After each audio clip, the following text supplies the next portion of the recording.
We are live. Live.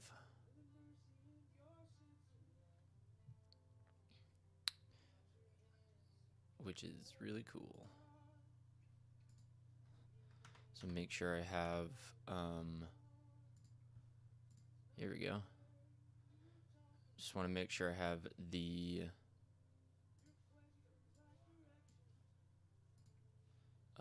audio, or not the audio, the chat. I just want to make sure I have chat going. Can I pop out? There we go, pop out. Okay. Just want to make sure that we can see everything on screen. Okay. So I don't expect to see a whole bunch of people hopping in here, and that's fine. A lot of times, really, I'm just doing this to kind of maybe as like accountability in a way, because I need to be accountable with some of the stuff, with all the VFX stuff I'm having to do, because there's quite a bit. So I'm doing this as kind of an accountability thing. So it's shot 60. I think I'm going to start with this shot 61. I think that's the one I want. Yeah, 61. And I have a clean plate for it as well, which is just this. So we're going to start compositing what is happening on screen here. I have a great idea for it. I think it's going to be good. I am concerned about all the roto. I don't believe I have a lot that I have to do. Let me quadruple, triple check. I'm going to set my LUT to the VFX look, or the compositing LUT, which is a very basic Blackmagic film to Rec 709 LUT, because I don't have. I wonder if Resolve has its own thing. Let's see. Blackmagic, Resolve.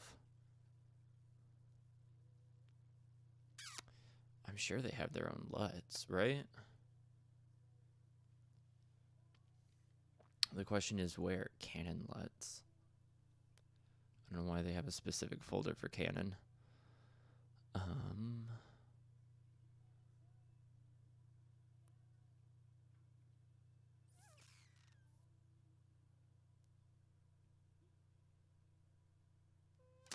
Okay. Well, it's got to be somewhere, right?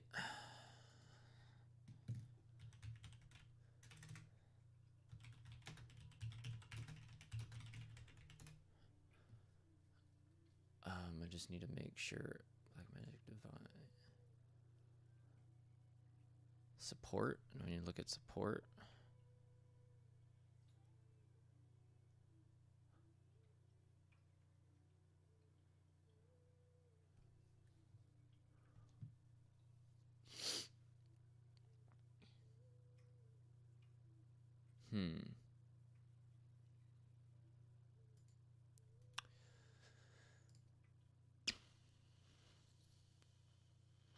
Do I just need to launch Resolve and see if I can find it?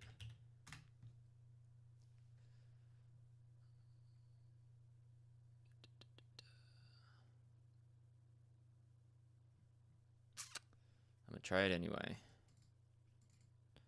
Let's find out.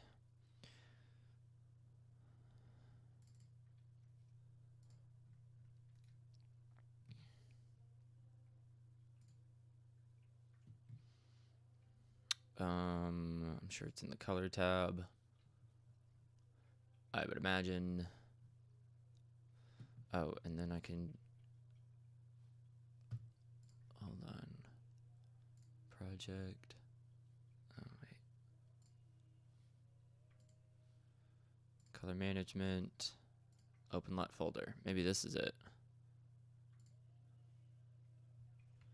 Oh, okay. I was looking at the wrong folder. Okay.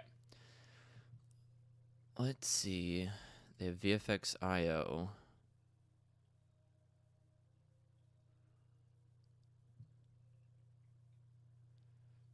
They have it to linear.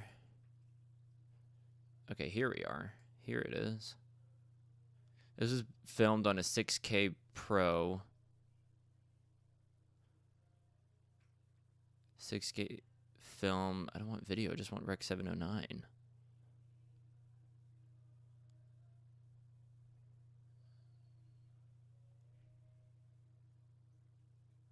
Whatever. Needless to say, Blackmagic makes it here. Oh, hey, what's up, Xander? Thanks for joining. Sorry, I didn't see your comment there. We are working on this shot here. It's pretty simple. We have basically some text that's going to go in this spot. So what I'm doing is essentially, I guess this is going to go on top. Wrapping up on top this. And we are combining it just basically like this. That is what we're doing. It's going to be hopefully fairly simple. I'm just kind of doing this. Yeah, it's gonna be something, because it always is. I think what I want to do, I need to make sure to extend. I think I can just do a frame, because I already removed the grain from it all. And that does remind me, I need to update the grain for, I believe, this shot. Is this the right one? No, I need to update the grain for 60? Yeah, I think it is 60. Yeah, it's this shot. So I have a grain that I just copied and pasted from another thing, but I think I have to go in here and update it on my own and just kind of personalize the grain. So let's do this. Let's add a grain node. This is the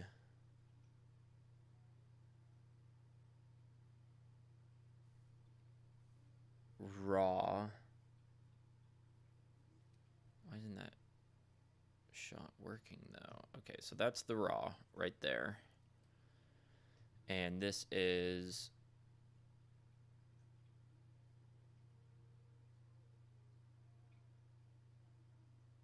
I believe the raw from, yeah, the denoised. So I'm just gonna go over here. Oh no, is this aces? This looks like aces. I thought I re-rendered that.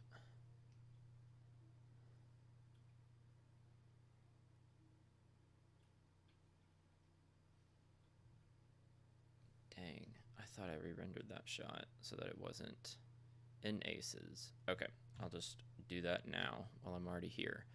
Okay, so what did we say? That was 60? Is that right? Yeah, 60. Okay. I-O.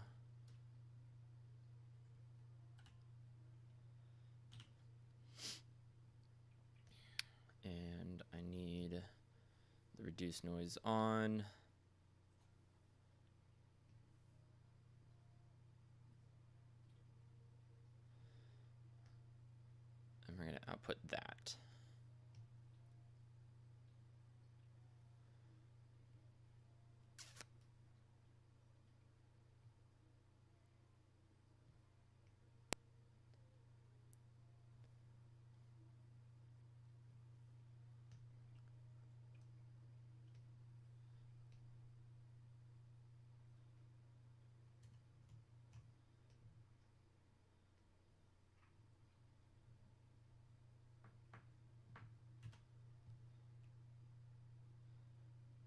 Please don't bite my cable.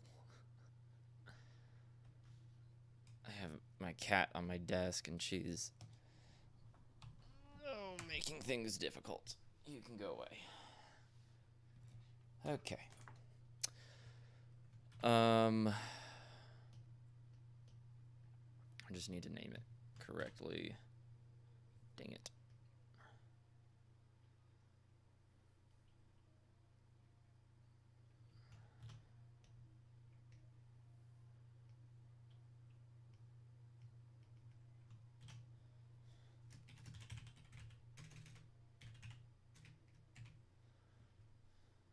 Okay, we'll just chuck that through, render it, and we'll be good.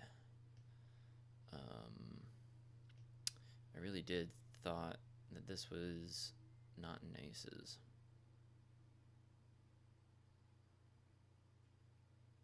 Oh well. Nothing wrong with re-rendering it. Let's see.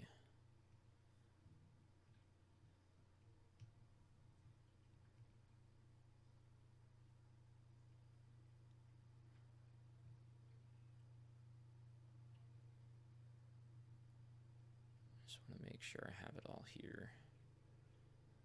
We're on 60.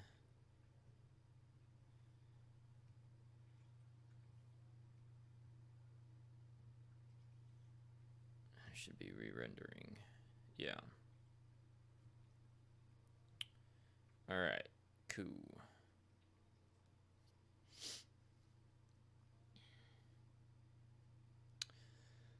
Just gonna let that finish up as I keep drinking my coffee because it's 1 o'clock here. Yeah, 1 o'clock, and I'm still drinking coffee. This is from this morning. Yep. It's gonna keep on working. It's gonna keep on working.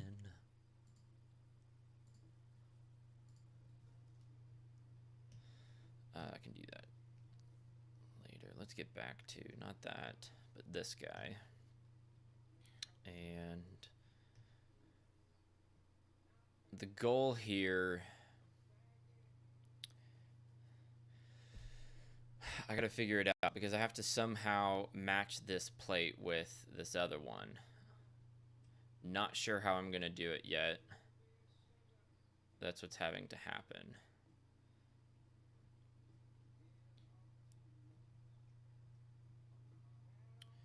I gotta blend it.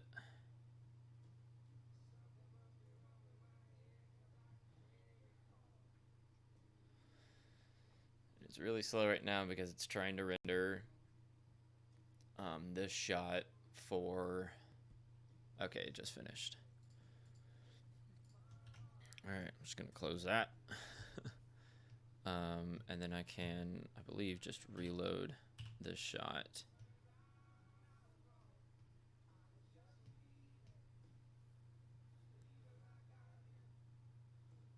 Just want to make sure.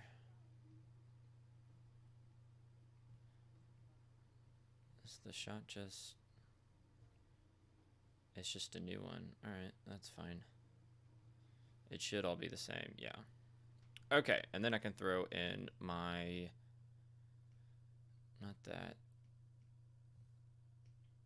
My conversion LUT that I made. This one.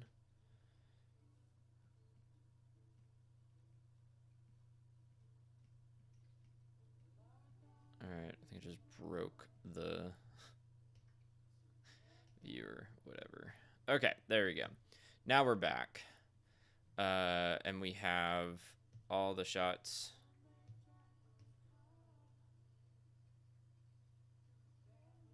Huh. Oh, it's okay, I know why. It's because this is at a different spot in the timeline. Okay. That makes sense. I'm not sure what that's doing there, but we can delete that.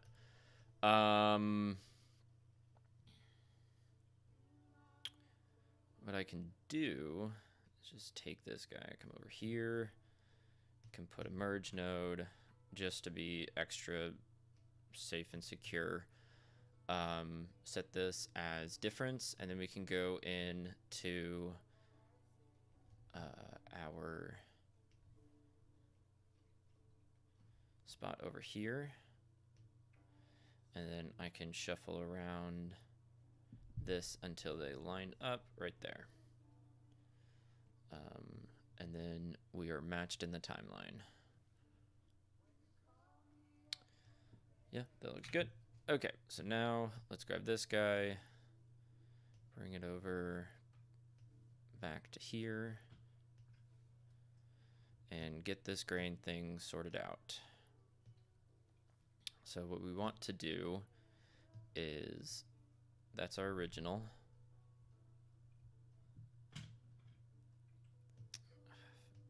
Might as well just copy and paste it over here and just work on this.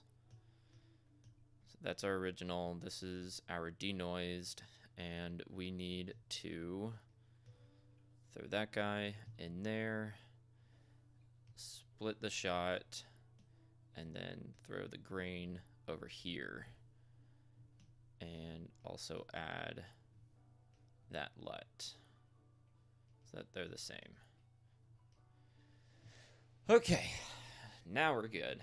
Let's begin this reference. The biggest thing I'm probably going to do is put it over here. It's Kuwa. What's up, dude? I'm working on visual effects for a short film called Glass Cages. I supervised the shoot, and now I'm working on the visual effects for it. Written and directed by one of my dear friends, Johanna Orweiler. She's fantastic. And so we're just doing some basic visual effects for it. Right now, exactly, I am working on matching grain. I denoised this shot, and now I'm just adding grain back on. I already worked on this one, and it's pretty much done. And then I'm going to move on to this shot right here where I'm matching this clean plate on top of this guy and adding text and stuff and then blending it together. That one's going to be rough. Yeah, it's super fun. It's going to be a rough one, but it's going to be, I think it's going to be good to watch. So what I'm doing here is, oh, what's up, Steven? How you doing? This guy, Steven, he DP'd this film, which is really cool. I'm glad that you're on, dude. As long as Becca's out hanging out with her friends on Saturdays, I will more than likely be here working on visual effects, which I'm all in for. So what I'm needing to do is match the power right now with everything. And I think I can set this to a basic 1 just to get the color in all of it. And that looks fine. I think also I can increase the softness and probably the size down a little bit too. Might be a bit too soft. Yeah. What are you working on, Steve? Steven? I can't remember if you don't like being called Steve. Oh, what just happened?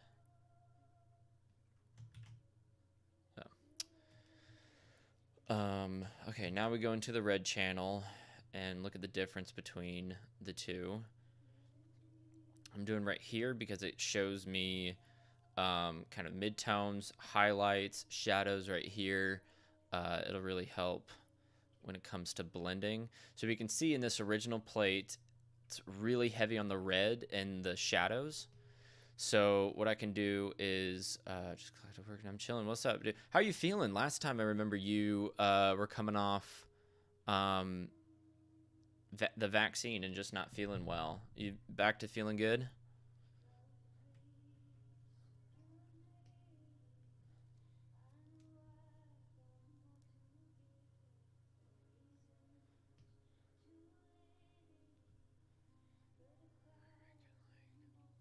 this guy out. That'll act as my midtones. This can act as my highlights. I just want to make sure we match things as to how they should be. See how it's fairly uniform here?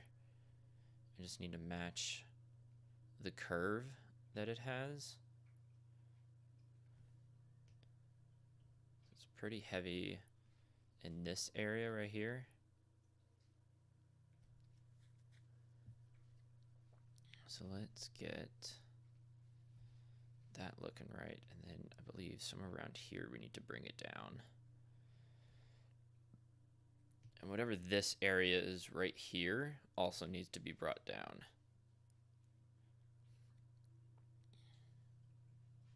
I think that's that right there, yeah. Yeah, that looks right. I think we can even soften the grain just a touch more. Let's bump it up there. And I think that red channel is looking pretty good. I do. I might even bump it up just a little bit more. Yeah.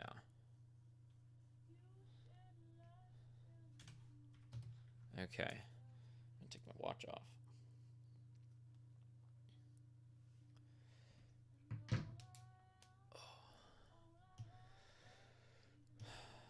Let's go to green.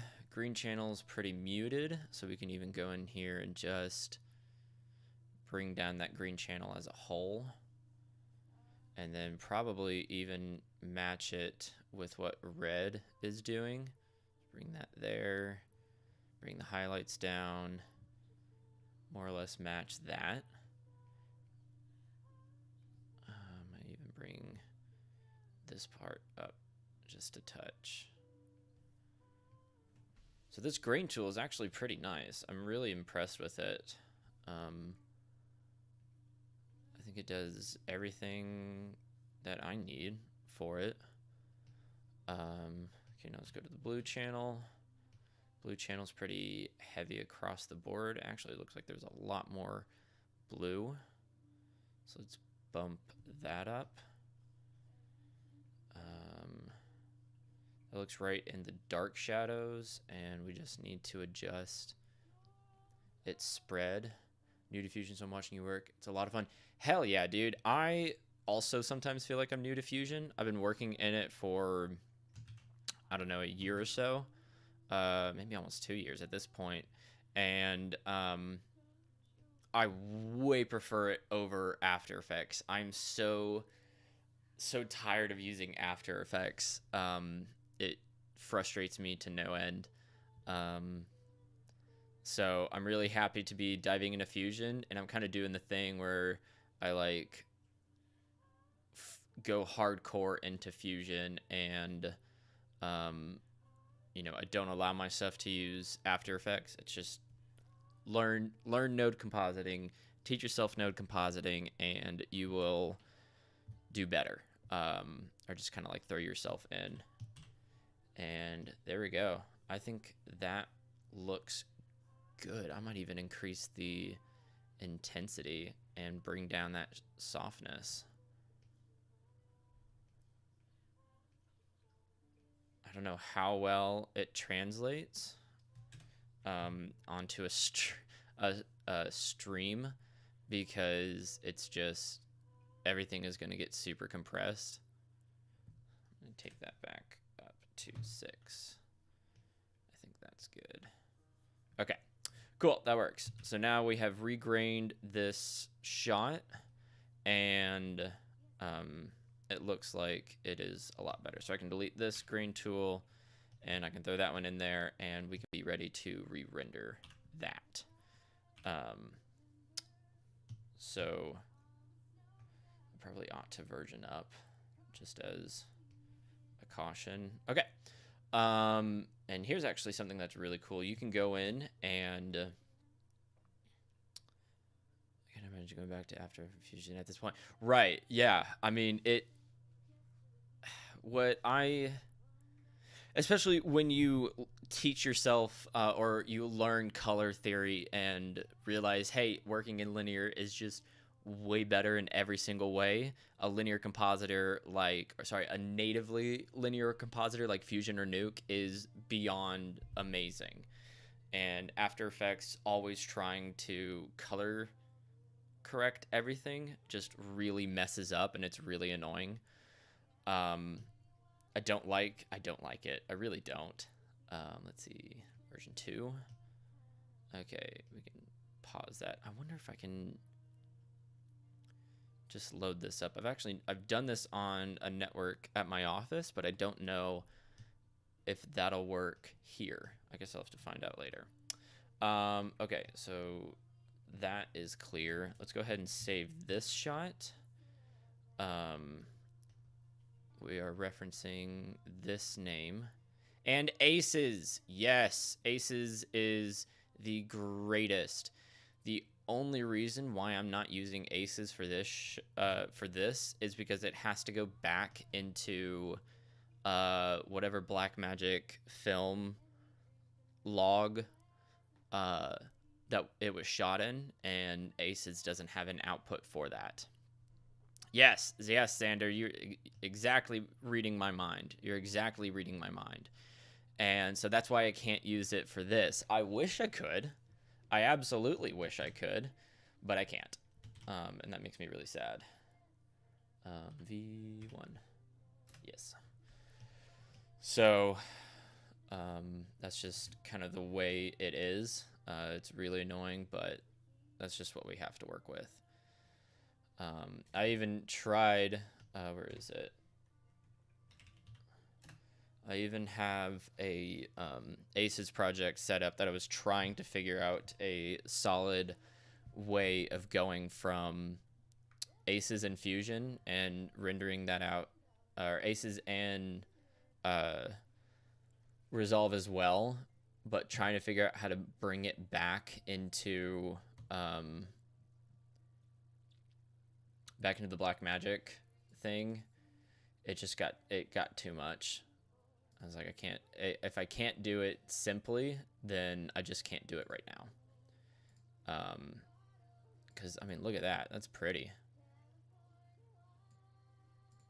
That's just the Aces conversion, and it's really useful, and it's awesome. Great job, Steven, on shooting this. Great job. You did really good, bud. Really impressed. And if you want to see that shot actually with effects on it, what scene is that? Scene 10? Is that what it is? No. Is it scene 12? No. What scene is that? Scene 5. Oh. Okay, scene 5. Go in here. I actually have the comp in here. And I think it ended up working out pretty well. We can even throw in a basic, is it Alt-S? Yeah. We can even throw in a basic Blackmagic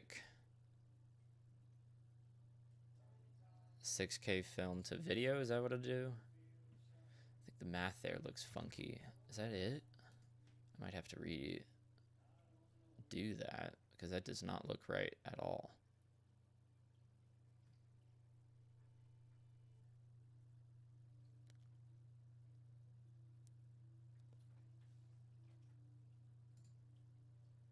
Okay. Yeah, I think I have to redo it. That does not look right. Maybe that's just the light. I'm not entirely sure. Oh well. Let's get back to this. We are comping this shot, and it's gonna be fun. Gonna make it fun. It's gonna be fun. Okay. So who is it? It's Kuwa. Yes. I am. So what I've done is take this shot. We're merging it on top of this shot, which it looks like there is a disparity to it. So what I think I'm going to do is get this into a difference mode. and I'm going to attempt to kind of bump it around to make it fit. Philip Tith, hey man, how you doing? Welcome to the chat. We are making effects, visual effects. That is what we're doing. In all honesty, it probably doesn't even matter. I probably don't even have to do that.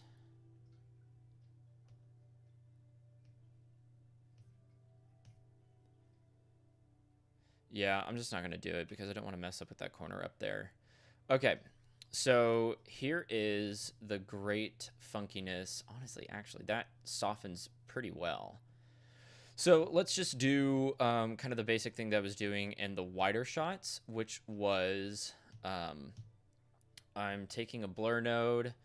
I am also going to just roto it. And I kind of want to get rid of this edge here, so I might just paint that out real quick. I think I will. Paint. Fusion? Yeah, man, this is Fusion. Best ever Beehive. What's up? This is indeed Fusion. We are doing some compositing in here. That doesn't look right. Why is it doing that? There we go. Sometimes this paint node really just gets so confused, and it's really annoying. And there's nothing to do about it. Actually, what I might just do instead of having to do that is just use a transform, merge it on top, but with a polygon, and I'm going to cut out just this area right here.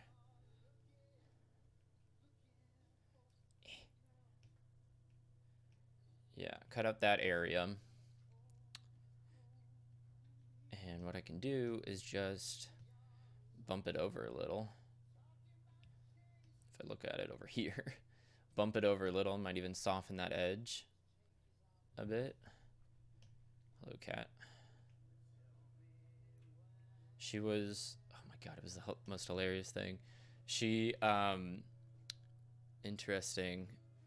Do you like Fusion or After Effects? What's your preferred compositor, man?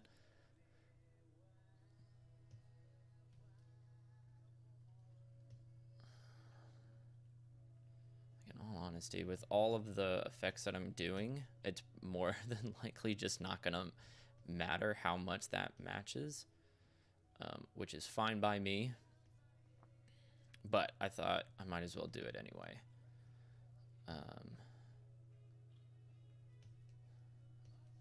Yeah, might as well do it anyway. Just extend that out and that'll be fine. If I need to, I can even just bump up that gain a little. Because it is on a...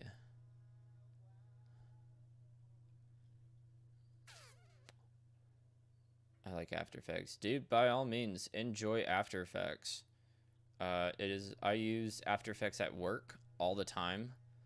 That is just what we use.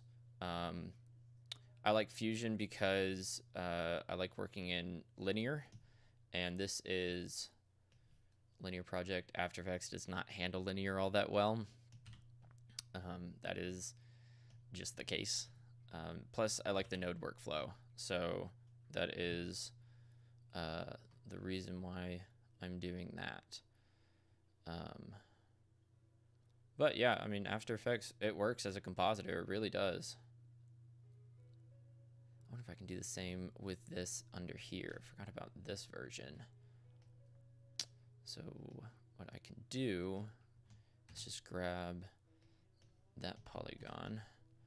We can do another transform node right here. And I think I'm going to get a little bit more organized. Some of my other, I'm going to call it scripts. It's not scripts. It's comps in Fusion, but I'm also learning Nuke. I think I just ought to refer to that as what it is, a script. So I'm going to try and organize this script to be a lot better and more cohesive than my other ones. Even though no one else is going to be touching these, I might as well, just out of organization sake. Okay, so what color do I want to put this?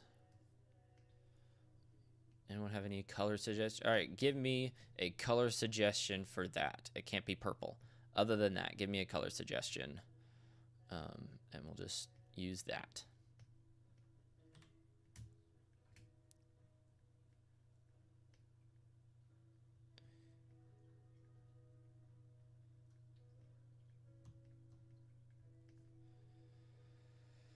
Okay.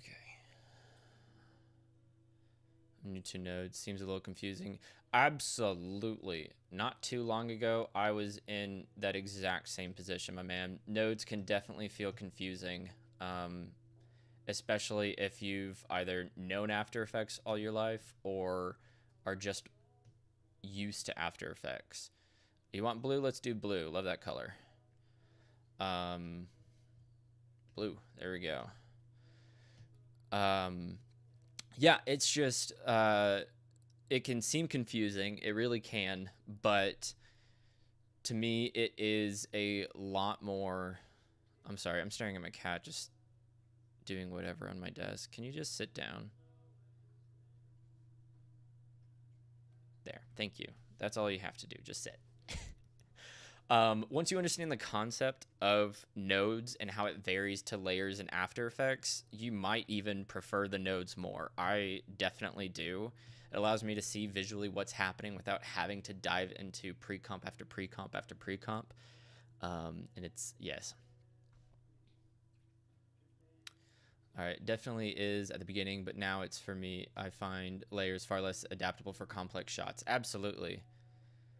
No, After Effects like the back of my hand. This is a whole other language. Me too, dude. I've been using After Effects for like 6+ years, and it is just easy, right? It is very easy. Okay, how do nodes even work? That is a great question. Let's take a look at that. So I'm gonna do that, and I might as well open up After Effects and dive into that and show what is happening there. So I'll just let that load for a second. And wait, I need to color correct this a bit. Let's go up here. Okay, that looks good. What I'm just doing is making sure that the area that I have is of the same luminance, because that's important. Come on. Dude. There we go. Sometimes Fusion can be a bit clunky. Okay, let's go into After Effects. Let's set up a new project, and let's import that footage. And we'll do some basic things in here that we do and all the other stuff. Okay, so we're going to import this shot. Is that right? No, that is not right. What? 61. Oh, I guess I have to do that.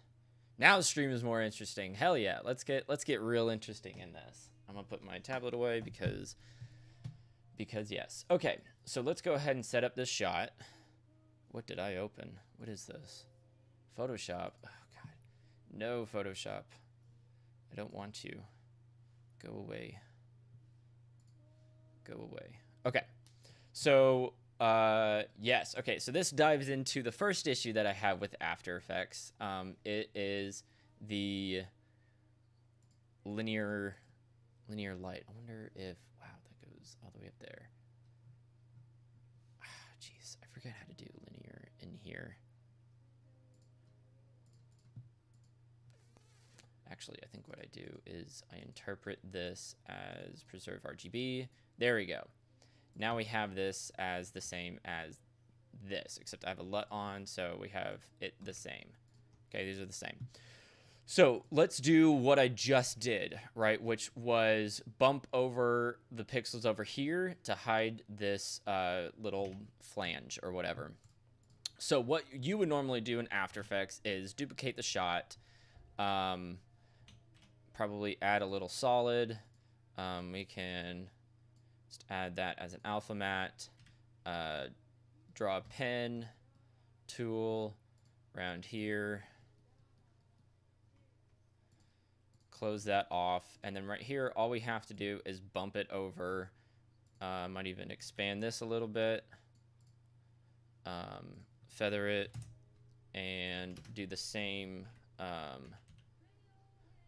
level bump as we did before, which is, I didn't adjust the gamma. I think I just made it slightly brighter. Yeah, something like that. That is what we did, right? So now we have the same shot as this one, right? So what were the steps that we did to get there? We duplicated the footage, okay? We had to draw a mask around the area that we wanted the transformation to just be in, and then we transformed this. We moved it around, right? And if you think about those steps in more of a step process, and rather than, okay, I just move these layers around like that, then you can recreate it with nodes, right? So I took the shot, didn't have to duplicate it. I just transformed it to the right, brightened it a little bit, merged on top, which is the same as just having a layer on top in After Effects. You just do a merge node, and then you mask out the area that you want it to be in, right? Or if you just do it in the exact same step as before, you can just add a merge node because you know something is being done on top. You can add the area that you want the mask to be in, which I'm saying right here. Okay, already defined it. I moved this over, I adjusted the color, and then I just brought it on top, right? So it's more of a, okay, you can see all the effects that are happening visually rather than just saying, oh, you have 3 layers right here and what happened, right? So, and I can keep doing this as we keep going through, you know, what is being done, right? So I have merged this other version, which we have a single still. I just need to arrange tools, degrade. There we go. So I have this image right here, which is the clean plate, right? We have no one in there, no lights in there. I froze it by using this time stretcher, which basically freezes this frame throughout the entire timeline. And then I did the exact same thing as I did before. I transformed, brightened, and merged it on top, and then defined the area of where that merge is going to be. So, and you can see it all right here, exactly what's happening. You can just see it through all of these nodes. So it is a much more visual way of compositing, kind of editing an area. Yeah, no, yeah, I think I get what you're saying there. Yeah. So it's super useful, and then I just merged that version on top of this and then smudged it. I don't know what I'm going to do with all of this over here. I might just blur that. I can do that and just average those pixels, and then because I'm adding grain on top of everything later, it should work fine. But yes, this is, I mean, that's how it is. It's a very visual way of doing effects, visual effects. And to me, with that being much more visual, it's a lot easier for me. I like it. I like it a lot. Xander, Fusion looks more complex because of all the steps are laid out in front of you, whereas After Effects, a lot of your work isn't as easily visible. Yes, Xander, you've got it exactly right. A lot of the steps that are done are hidden, right? I don't know if effects have been added to any of these shots just by looking at it, right? You have no idea. You can click on these and look at the effects that are done, and you can see where it's been done later. Yes, it does get complex later visually, which is why it's so important to stay organized and continue to be organized throughout the whole process. So we can look at here and say, okay, if I have, what is the most complex shot I have? I have a pretty complex shot over, where is it?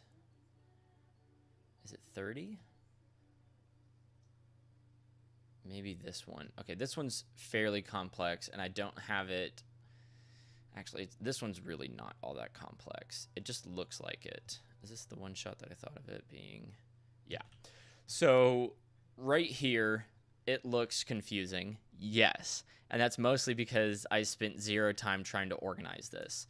But there's some visual things that can be looked at in the node graph that makes sense. So for me, anytime that I merge something, visually, I merge whatever it is on top. So you can see in this merge node, the orange input right here is your background, right? That's going to be the background. That's the base on everything. Like if you were to look in After Effects, this is the base, and then this is being added on top. And that's the same over here. This is the base, and whatever is added in this green thing is added on top.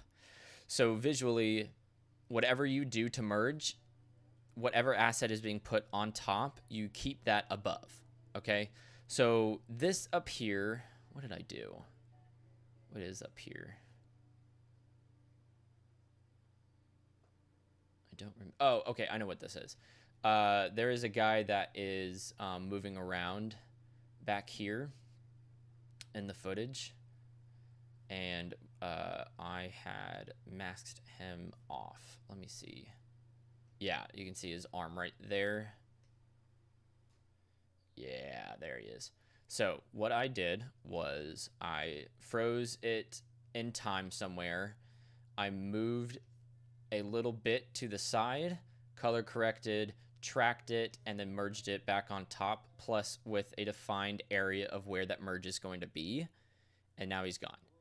So it's everything that's merged on top is the foreground. Everything that's done below it is a mask. And that is one way to visually understand what is happening. Another is to stick to a color scheme of what means what. So at work and at home, this purple is always going to be where you save the comp. I don't have anything else in here. It's just this purple right here. This is going to designate, hey, this is where our save is going to be. This is called a saver node. It's the same thing as going into After Effects and rendering, except it's just done in a node at the end of the comp, which is fun. Okay, let's see. I want to blur this area. Oh, that's so deep, figuring out that mask. Yeah, it's really, it's super dumb. It really is. Like I said, I was trying to roughly throw things together. I can show you what the shot looks like. No, not that. This is what it looks like at the end here.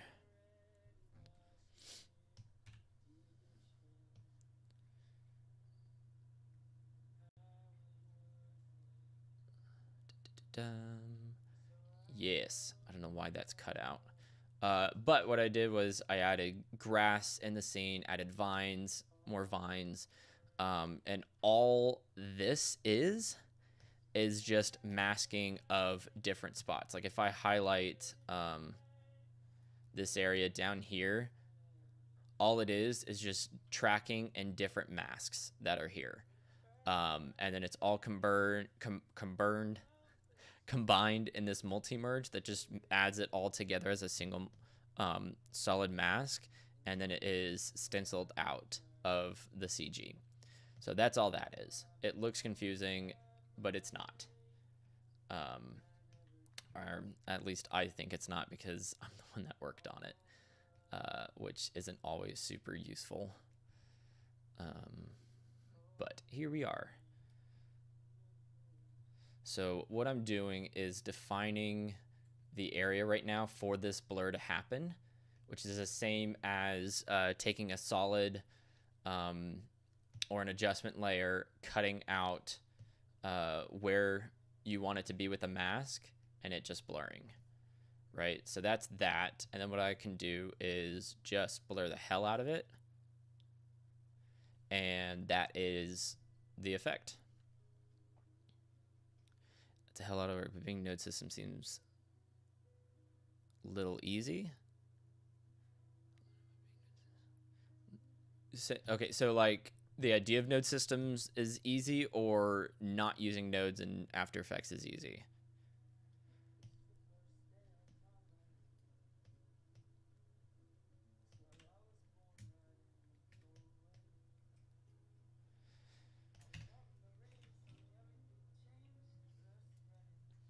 What I'm worried about is everything looking too soft. If I just blur most of the screen.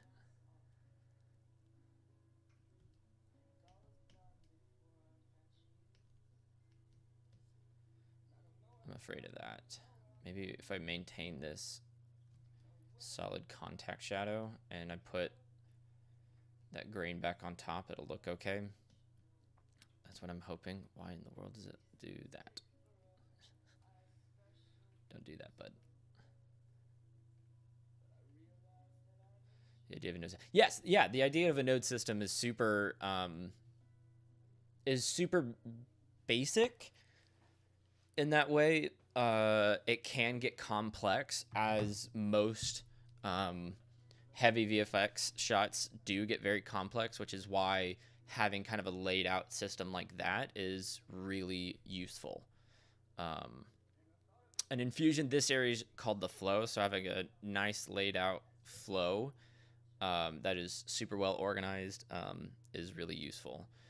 In Nuke, you actually can display a name of what this area is, which is super useful. I can actually open that up as well and show you what that is.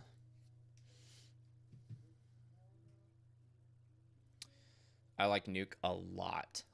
It's just really expensive, which is not always fun. So I honestly probably could use Nuke on all of this. I just didn't. Let's see, footage, denoise, 61, that, and then clean plate. Okay, so here's our shots. I think it is reading as linear. Yeah, read it as linear. Okay. So what I can do is like take these guys, they call it a backdrop, and I can make it super big and change the name to be footage, right? And it's displayed right there, and it's big, and you know, when you're back out here, you can see it say footage, and you can even increase how big that is. Yeah, so it's super there. Then you can make it super bright and vivid and stuff like that, which is really useful. But Fusion doesn't have that. You're kind of just limited to colors, which is sad and annoying. Like I can add comments, but it won't do anything. It doesn't do anything. It doesn't show up. I really wish it did. That would be a super useful thing. But they haven't done that.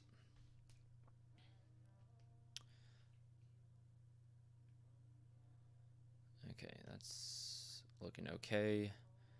Feature so helpful. It really is. Yeah, it's super useful. What I can do is soften that and then choke it in, so I'm not breaking up that defined. Yeah, I also wish that would be really nice. It would be useful, but we're just gonna sit here and not be able to have that. Okay, so that's looking fine. And then what I need to do is create text that's gonna go on top. So I have a looping video, which I do need to figure out how I'm going to loop it. She is outside this company called Biotech, and I have this looping animation. I don't want that. Looks really interesting. Yeah, but I have this looping animation that I got to figure out how to loop indefinitely, because I don't entirely remember.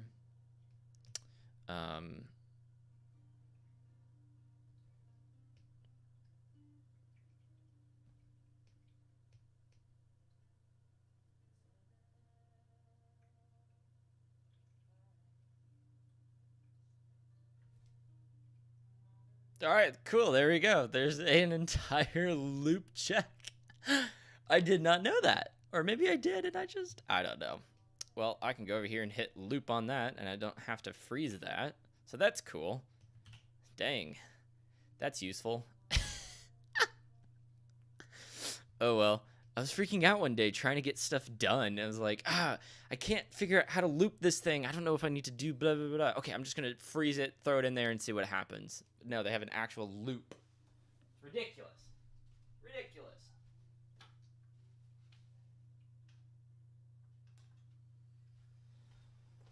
It's hot in here. So I am turning down the AC. Do I need to turn this on? Yeah, I have to have my blue light glasses on. Oh, there we go. I don't know if it works. Any of you guys are optical people, let me know if that works. Okay, so because I don't have the full title stuff animated yet, I'm just gonna throw this in there, comp it, and then I can do there's a voiceover that happens, and I have to match the text to the voiceover, and I just don't have that yet, so I will do that later, but I can throw this up here. I'm gonna throw an underlay up with this group. You guys let me know what color you want that to be, because I really don't know. As long as it's not purple, or I guess blue. Tell me what color.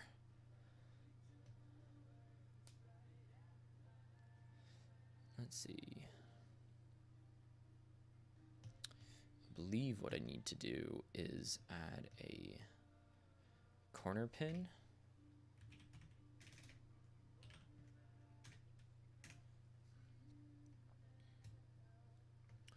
And actually, I'm going to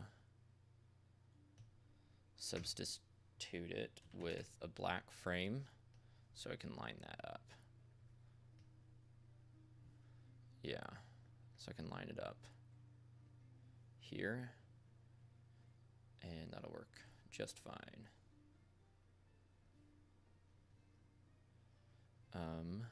Green can do. I can do green.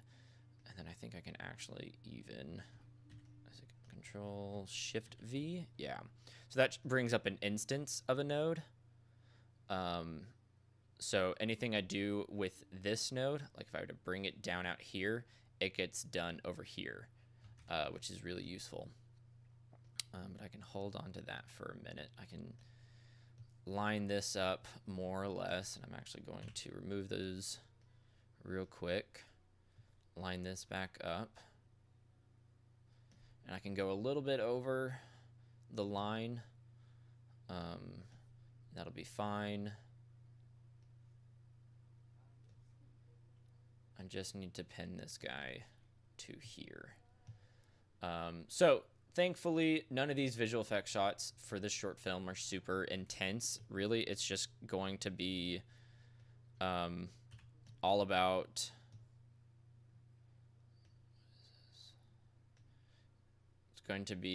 about getting, what's the word I'm looking for? Getting all the roto done. I think that's all that really this is about, which can be fun, can be difficult. At the very least, it's extremely time consuming, but that's okay. We're gonna turn this puppy green. There we go, green. Let's do it.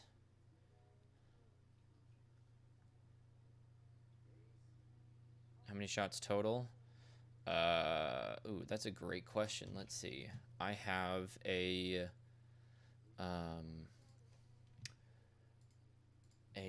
shot track that I have. So this is the shot track. So I have these shots that are done and ready to be sent to be viewed. I am currently in progress on this one. So these are the ones that I have right now. I haven't started them. Some of them are really simple. So yeah, so that's what, 1, 5, 6, 7, 8, 12.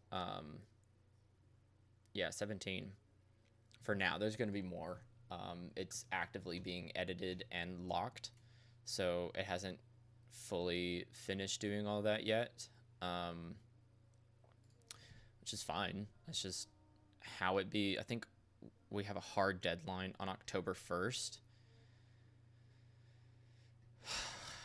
Makes me a little nervous, just a little bit. But what else are we gonna do?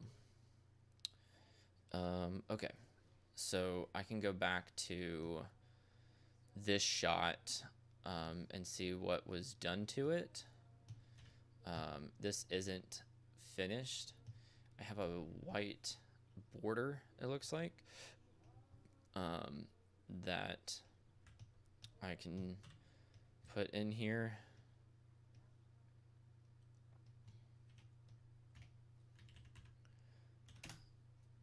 And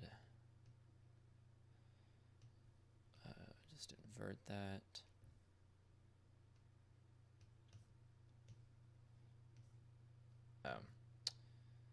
That hasn't been connected, which makes it difficult.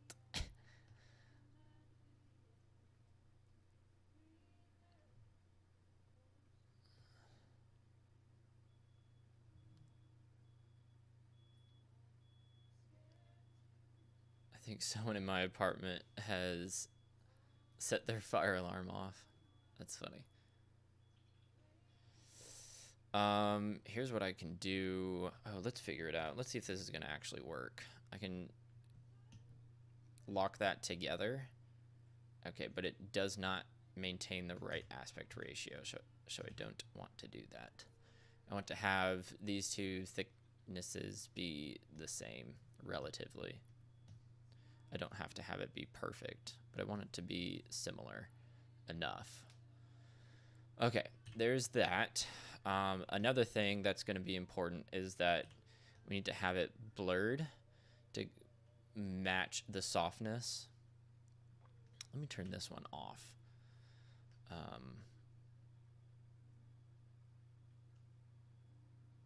Oh, I'm not viewing that.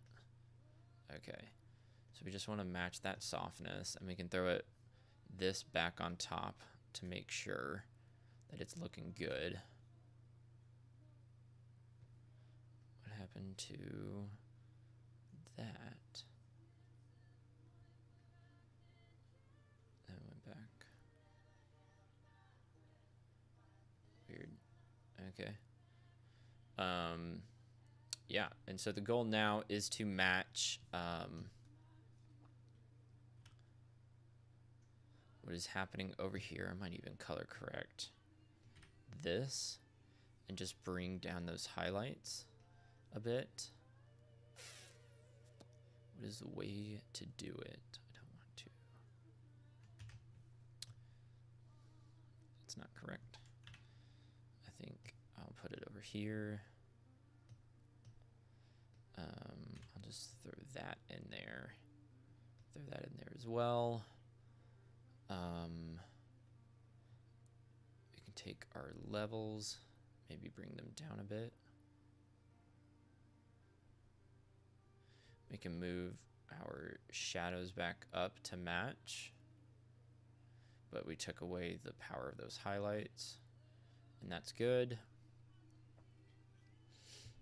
You can see that the color has been changed as well. So let's go back in, throw in a little bit more saturation, see what that does. Yeah, why not? Okay. So we got that. It looks like it is still really sharp, so I might blur that just a bit more.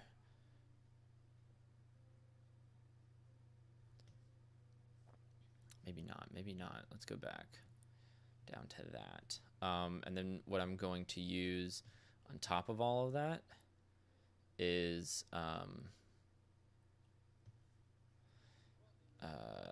an exponential glow. What is this? Okay, delete. Can use an exponential glow. Also, what I can do is, I believe, let me make sure this is right. Not that. There's no, when you are affecting light, there's this great node that is made for nuke to fusion that does a multiply of a color. And anytime you're affecting a light, like the color or the intensity of a light, you use the multiply. But I don't want to use that. I want to use kind of a more basic thing. So I think I can just do a channel Boolean. Take this, use this as whatever color I want to multiply it with.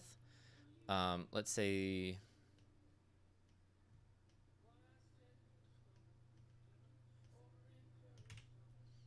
choose the color that I had asked.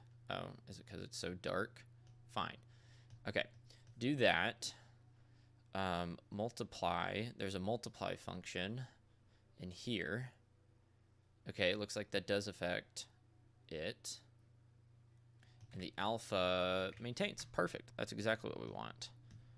So that's a bit simpler of a way to do it, but it is the way to do it. So now we have that adjusted with the color. And what we can even do is go in here and say, oh, we want it to be that color.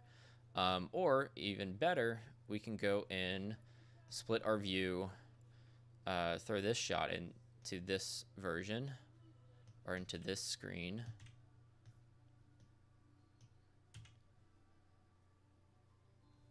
Or attempt, oh, that's the clean plate.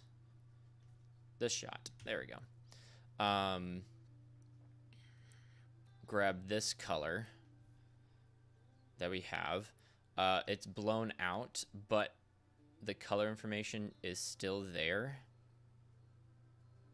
At least it ought to be. Let's see.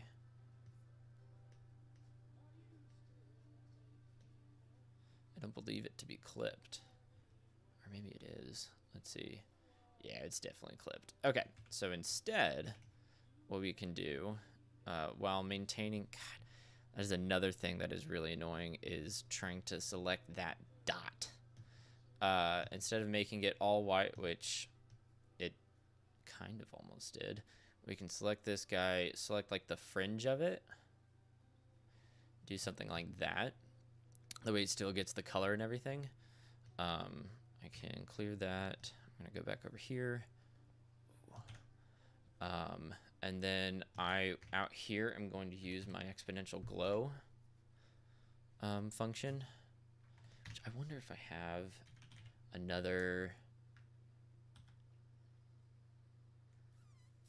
That's a FL Glow. I don't think that is exponential, so I'm not going to do that. Yeah, okay, so we have that, which actually needs to be applied up here.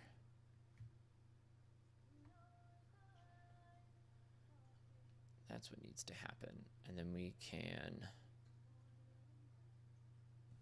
No, because that's blocked in there. Okay, so what we do is this.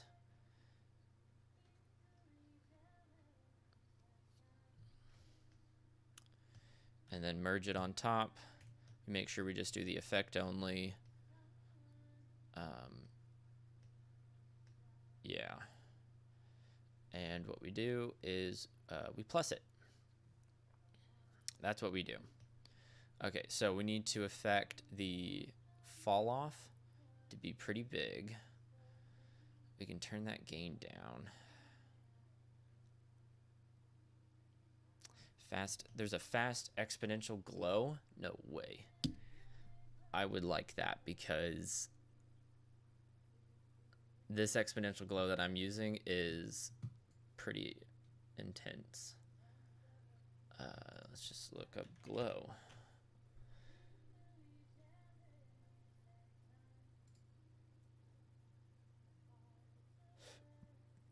That's LF tools.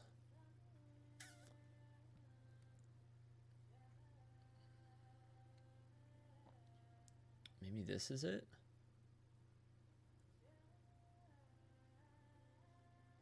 I don't know why I can't find that. Let's look up the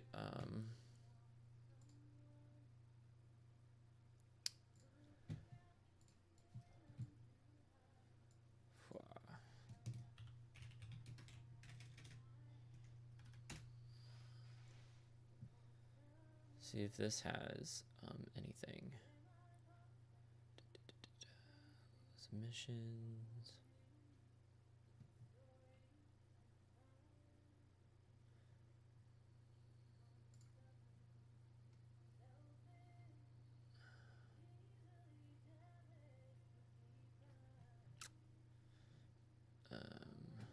Let's just go and do this. Reactor.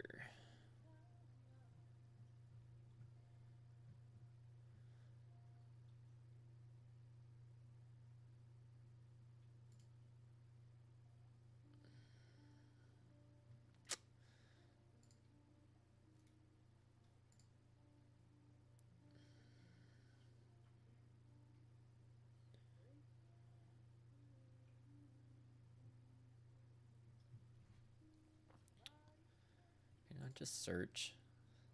It's called Fast Expo Glow. Yeah, I don't know. Maybe I just have an old version of it that I need to update. I should try. I'll do that later. But that's good to know that that works. So the next thing I think I want to do is even go in here and color correct this background footage to kind of match this over here. We can glow this and have it do whatever, but I want to make sure that this background footage matches this one somewhat. And so in order to do that, let's go ahead and do a... I don't know if I want to do this or even do the multiply.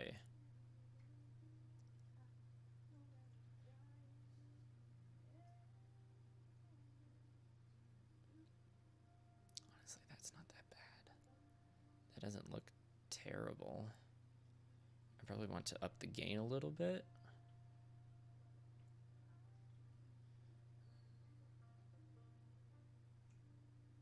But that really kind of matches there.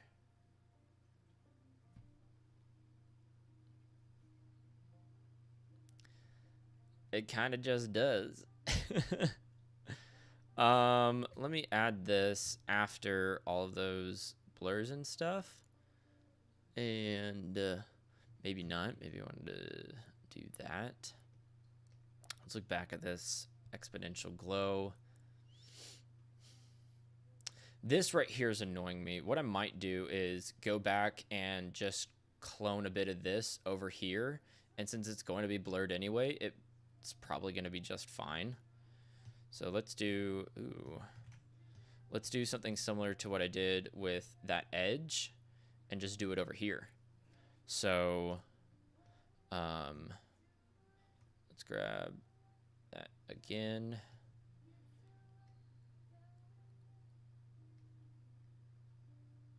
And just do a transform.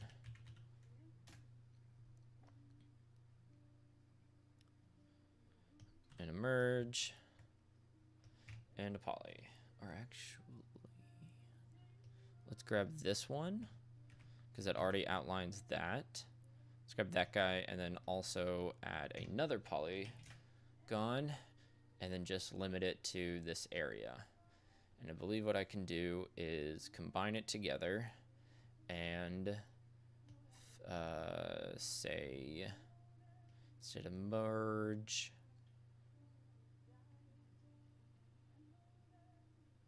not multiply. Yeah, multiply. There we go. Sweet. That works. Okay. Go back over here and then just transform this dude. I might even just flip it and rotate it. And then just have it like that. I think that could work well. I think that does work well. I can even scale it up just a touch to make sure it fits in.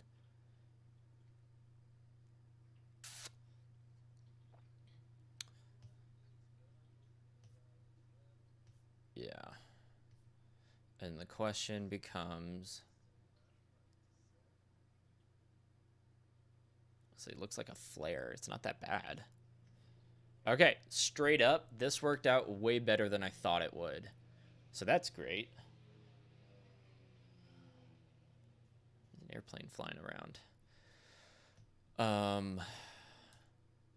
That doesn't look bad. I'm kind of shocked. I want to do is maybe bring that radius in. Might even go in here and kind of color correct this logo, because this center thing has such different color to this. And look at it. Actually, if you look down here, I don't know how easily you can see, this is clipping. This is at 1.6 instead of this being 1.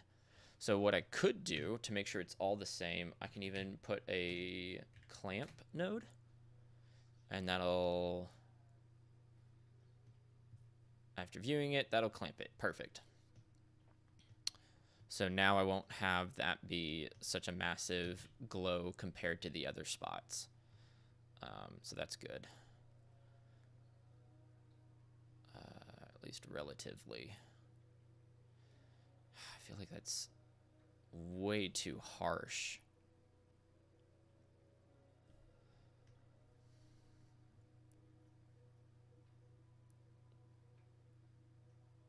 But also, you compare to this footage, you can see just how intense that glow is, right? Like, that is freaking intense glow. So, and how does the chromatic aberration go on this? I guess it's fine. Yeah. Okay, straight up, I'm loving this. I think it looks really good. I'm shocked with how good I think it actually looks. So go us. We did great. Go team. I'm gonna bring that over here more. Something that is bothering me though is come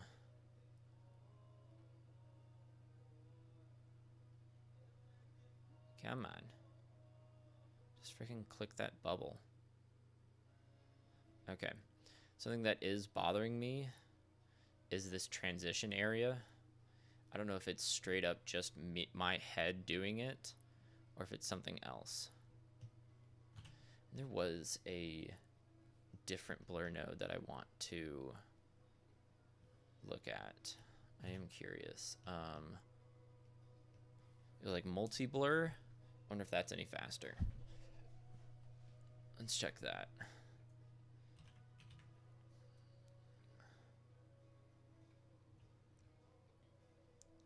Wicked blur? What is that? interesting. Oh well. Multi-blur. Yeah, let's do that. Okay, I now have to restart, which is fine. Oh, I don't have that thing, do I? Okay, so I'm gonna restart Fusion, and then we will look at that and make sure that looks good. And all that's left to do with that is just replace the footage later with the animated stuff. In all honesty, this actually ended up looking a lot better than I had previously thought. So go us. Doing a great job. Go team. Let's go back over here and view that. I can shuffle that over. Yeah, you can see just how long it's hanging up on the exponential glow. So let's grab that blur, multi-step blur, and let's see what happened there. So I'll just, for a second, use that. We can remove that, add that on there. Red, green, blue. 4 steps. What if we increase those steps? Doesn't look bad. Operation Glow.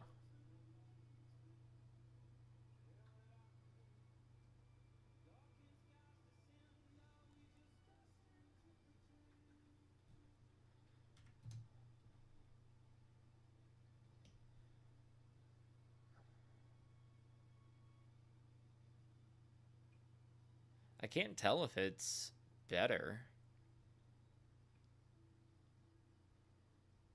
I'm a fan of this. This is cool.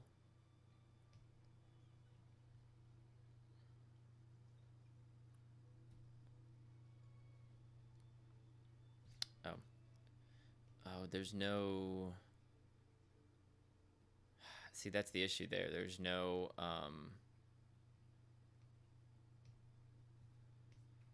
How is it?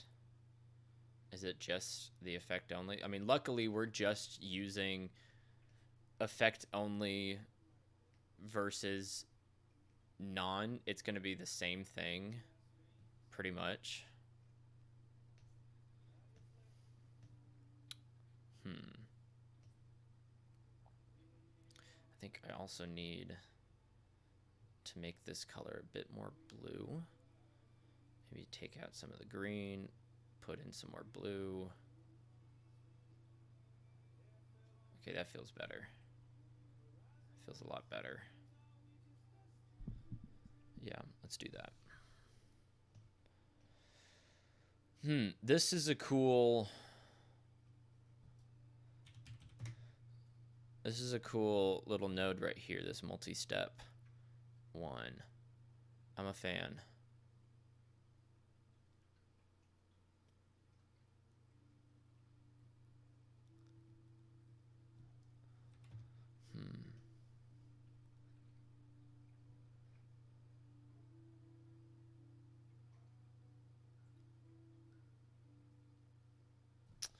Yeah, I like it. I won't do it, but I do like it. I still think that one just has something to it. Okay. I think what I also want to do is take that and multiply it with some blue. There we go. That screen kind of looks a little bit better now. And maybe even just gain it down a bit so there's a little bit of contrast. There we go. Okay, I think that's pretty good.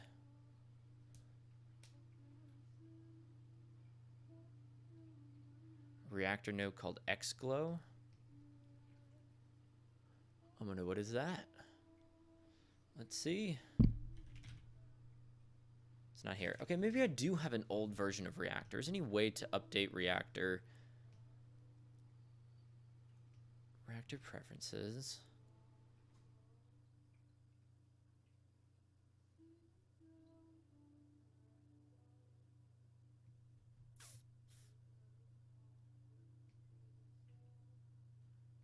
There's got to be an easy way to update it, right?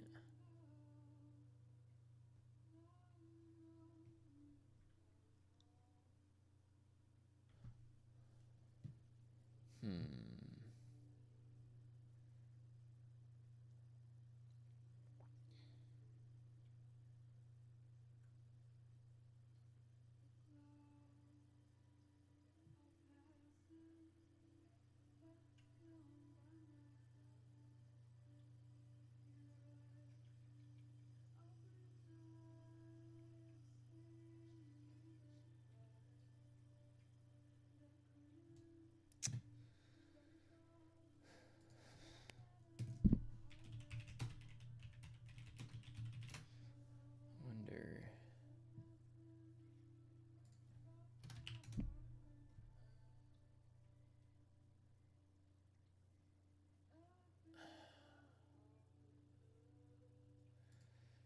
I guess there's no way to just update it. I could be wrong.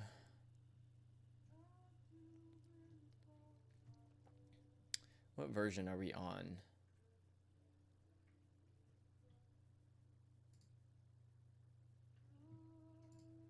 Reactor 3 release announcement.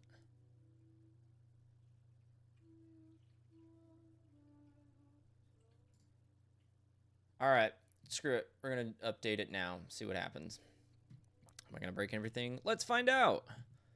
We are going to find out. I think I do it in the console. Is that right? I just drag into the console.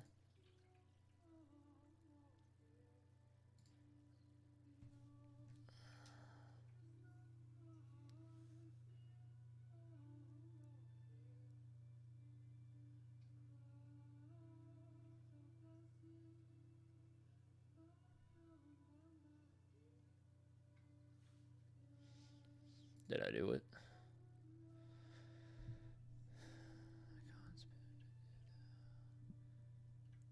Let's see if it's going to update with the ones that I already have. Yes, it is. Cool. Okay. I'm going to stand up. Ooh, my body. It's old. It's not, but oh well.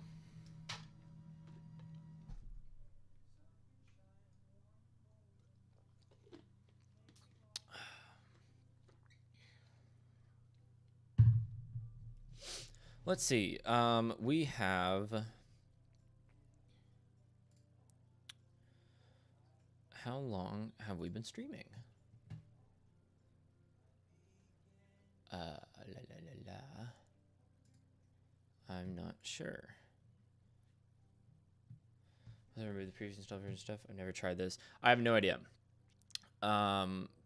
It looks like it's installing, it's initializing all of the atoms that I've had, and I just saw your X Glow reactor thing in there, so I think it's working. As long as you have the location correct, I think it works. Yeah, it's already installed. My advanced despill. Yeah. Okay, we're in. What is this? Might as well update. Who knows? We're just having a good time. Okay. There's Fast Expo Glow. Okay. There we go. And there's X Glow. Let's try it. We're here. We're enjoying ourselves. And I will restart Fusion. Do I have that? There's one reactor plugin that I use. I get teased at work all the time because I have this one, but I love it.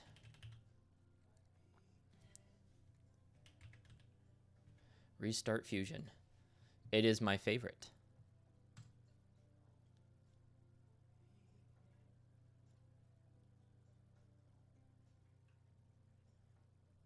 Okay, let's see if that worked. All right, well, I'll just restart. Oh, well. Luckily, Fusion is pretty quick. So it looked like that worked for updating. So go us. We did great. I'm shocked. Okay, there's Alt Q. Okay, so it's there now. Sweet. So let's go back and test out all of these different glows. Might as well. It's the perfect time to. Just gonna try it. Come on. There we go. Actually, what we need to do is go over here. We can even do a speed off and see what happens. Fast Expo Glow. And we want glow only. And let's put it on. I didn't either. I'm glad I was the guinea pig and we did that together. So go us.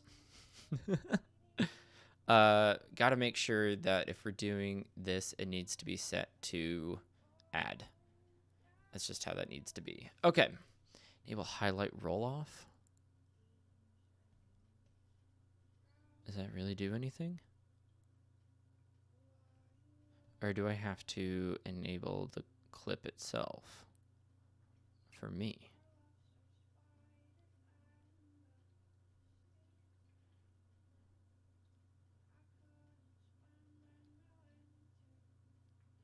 Oh, interesting. Okay. I'll have to look at that later.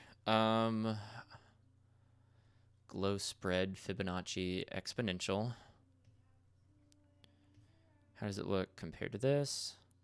It's definitely a lot brighter. Let's reduce that gain. Try to match it as best as we can.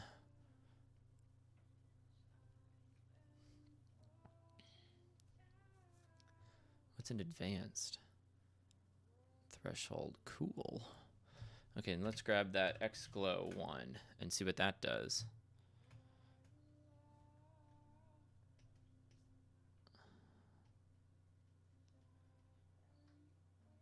Oh, there's a glow mask as well. Interesting. Exponential, glow only. With Ace's projects. I can believe that. Probably wouldn't attempt it myself. 12 is fine. Fall off. Holy shit. Okay, don't do that. Bring that game down. I like the idea of wrapping the blur. That's cool. So does that mean that if I were to transform the shot and move it over here,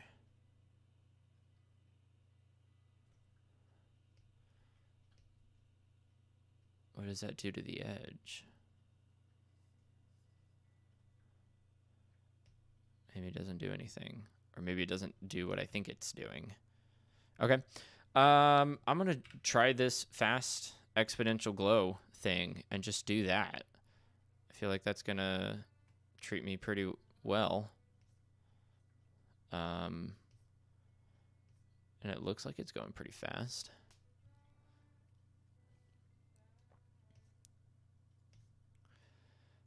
It's definitely glowy.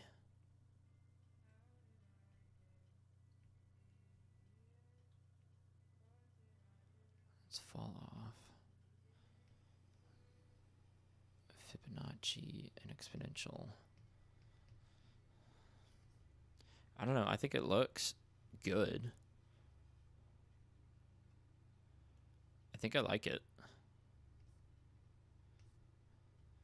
All right. Well, then that's it. We stick to that. Love it. Thanks for showing me. I appreciate it. It's very useful.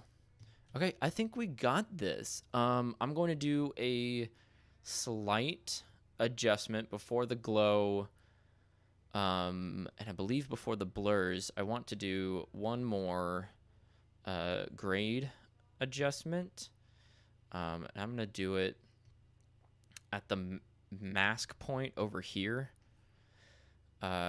Visually, it looks like this needs to be done. Let's do polygon. I want it over here. Or wait, there is a mask that's already been made. It's this one. And I just want the inner part of this. Border width, I'm gonna choke that in a bit. Maybe not, maybe I'll keep it like that. I want to adjust that brightness there, but I also want to copy and paste and kind of stencil it. So kind of do something like that, bring it in, and then, what did we say, multiply? No. Or I guess if we're gonna do multiply, we need to swap them. And this needs to be multiply. No, okay, maybe I just got it wrong.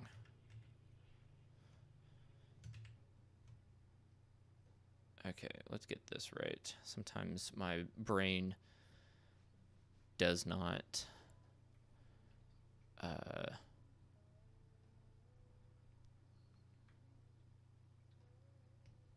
do the thing that I wish for it to do.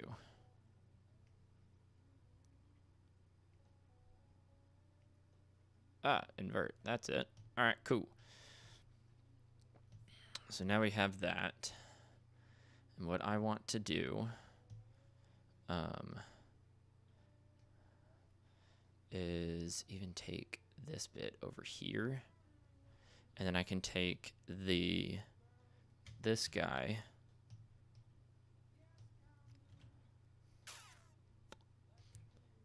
okay, this might get a little funky, so let's preview it over here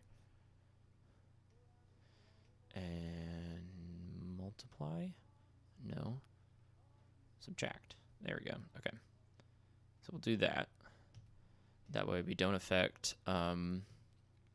And then I just want to brighten it up a touch. Just a touch.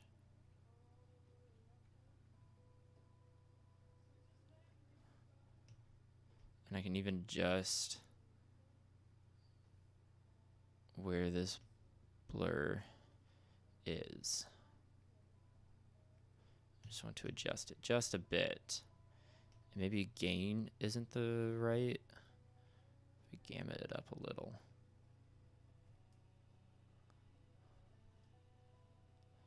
Yeah. Okay. Okay. I think we got it. I think we got this shot. I'm shocked with how good it actually looks. For real. So what I can do is go ahead and put in our grade node, or grain. We're going to go ahead and grain this thing. I have another shot just like this that we're going to go ahead and replace as well. Should have plenty of time for that. And there's grain. So let's go ahead and grab the, what is it, shot 61. Let's grab the raw version of this, which is over here. This was shot day 3. This is scene 1. And this is 61. Okay. So, yes, this was also shot on a 28 mil. Or no, the 18? That is the 18. Which is super interesting. So, yeah, look at that noise. There's so much noise in these shots. It's crazy. It's crazy to think how much is in it. It really is. So what we're going to do, just like before, is just do a simple merge. Do that. We're going to go for the difference. And then we can, I'm going to select show only selected, and we can slide this shot to be however we want it to be. So we have it over there. This might get difficult.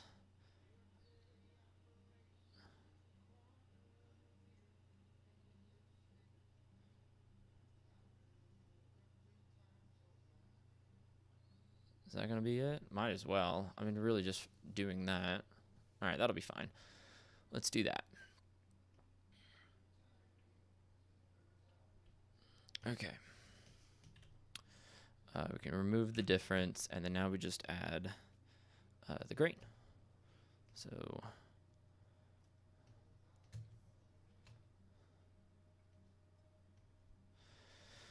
first things first, we do that. Split our view, throw the OG in it, and then I want to grade around here. And I also want to apply our show LUT to this guy. And the show LUT is, I think I said it before, nothing more than just going just a Blackmagic video thing to Rec 709. That's all it is. Okay, so let's go ahead and begin with this area right here. So I set this to 111. And power is a little high. We can do to soften it quite a bit. Still really high. Soften too much. This is the tedious part, but I truly think it does the most in making these shots really sit well. Okay, let's increase it a bit, actually. I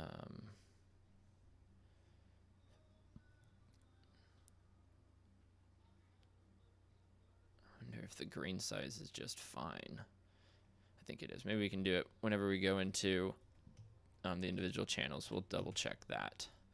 Yeah, like this. So really crunch up the red and even increase the size.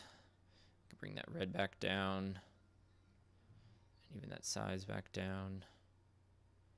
I'm just checking the shadows right here. Let's increase that just a bit again. Yeah. I can even add a little bit more softness to it. Okay. Maybe that's too much. Let's bring that back down.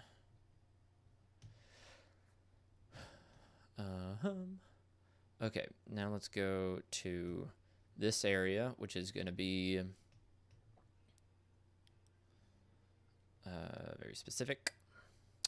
And let's go ahead and grab some points and shuffle it down. So I already know it's pretty low in the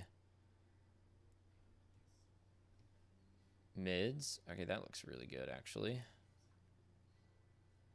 I might even increase that size again. Yeah.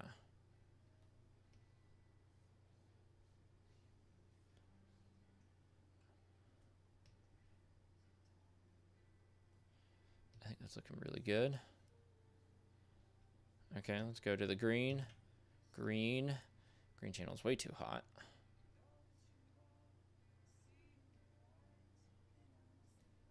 Let's check the shadows. Shadows look about right.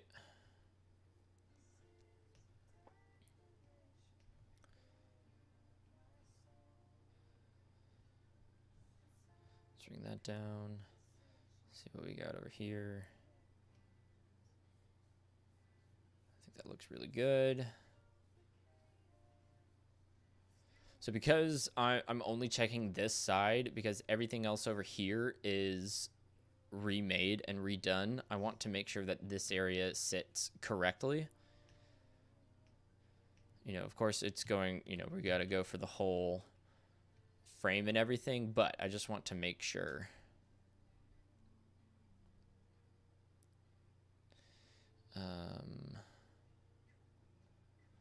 Blue difference can even go down a touch. Now let's grab that stuff.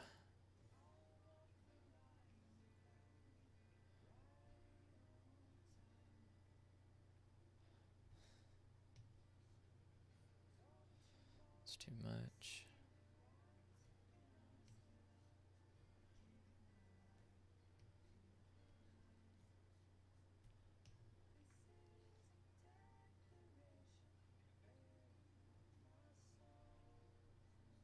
Yeah. Ooh. I have a Discord. Should I be in Discord? Might as well.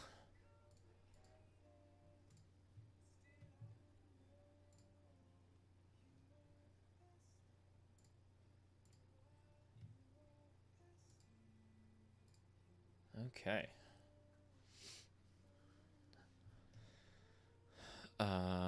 Yeah, I think we got it. I think we matched it. So, go team. Look at that. Looks really good. Just shove that way back over there. Can remove that, and we can throw that over here. And that'll be that. Cool. Oh, I'm so happy with that. I really am. I think that works really well. I think we matched there was a Pro Mist thing. Oh, no, I already denoised it. I don't know what they plan on doing later. That's not my department. I'm not sure. I would doubt it. I really would, but I don't know. I'm not coloring or editing this. So that's someone else's issue. My goal is to just make sure everything matches the camera and how the footage was. That's all I have to do. So let's grab this file name. It's a big file name. Copy.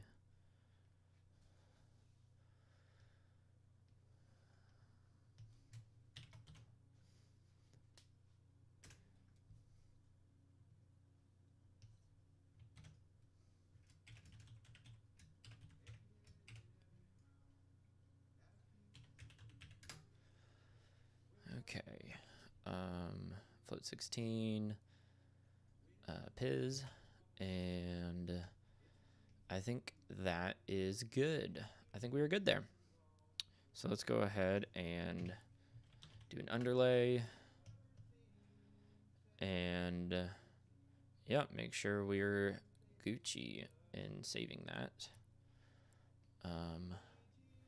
Violet. And we're good. Cool. I will render that. I also quickly, I don't know how quickly it's going to be, but I also want to redo what it looks like over here real quick, because that's important. So let's do this.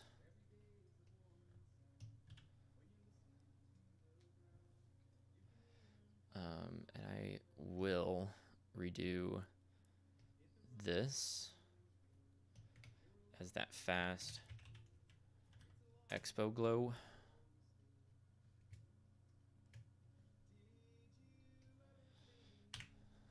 And we'll be good with that.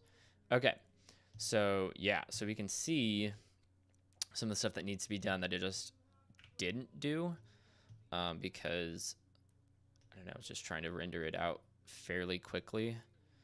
I can delete that, and I'll do that. I need to clamp that so it's all the same. And yeah, let's see. So we have that there. I wonder if we can just copy. No, because they're different shots. Okay, let's actually, though, copy this.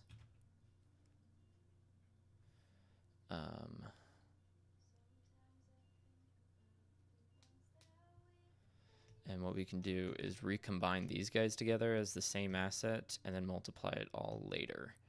So I can delete that, delete these, merge it on top. And this will be our color that we throw in. And it should match. Show me the match. Okay, it does. I'm gonna change. That's already white. So let's just make this white. And then we're good. This guy, we want glow only. I wonder why it's not as intense as the other one. Let's just go ahead and might as well copy this guy, see what it's gonna do.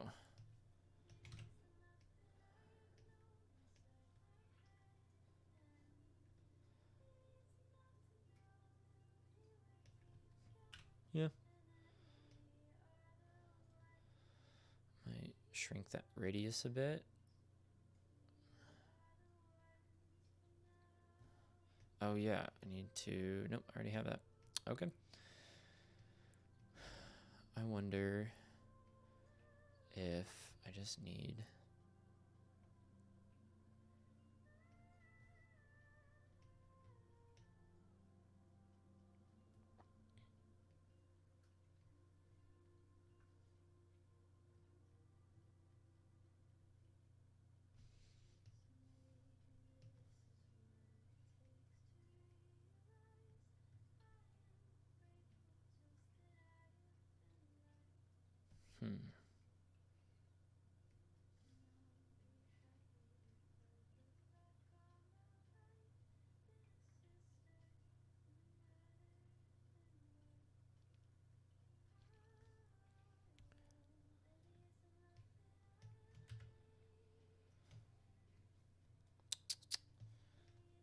just grab this guy again. Maybe I can just increase the saturation of the glow and that will do something. Not 100% sure, but we can try it.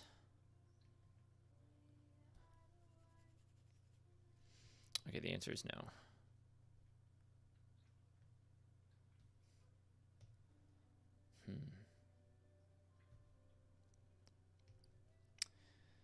Maybe just need to do something similar to that.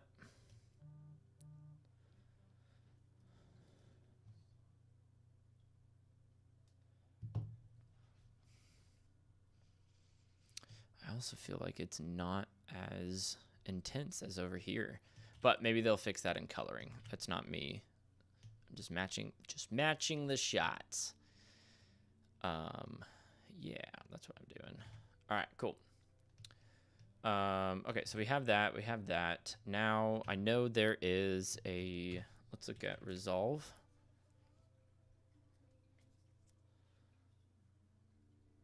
I know there's another shot of these. I just have to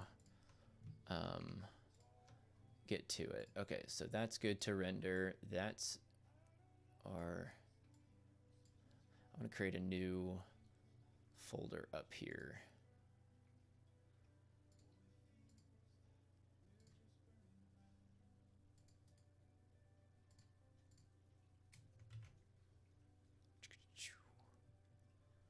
Try to think about.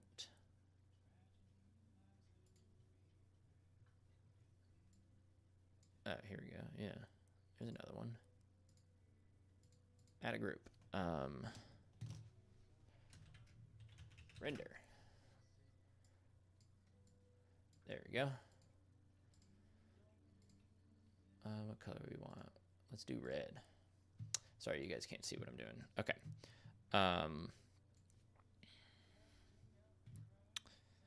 We want this to render, we want that to render, and we need to check to make sure that next shot that we have in this sequence is ready to go, and then I will render it. Let's go here. We're in scene 1. So let's check that. I believe Alt-X clears that, and it does.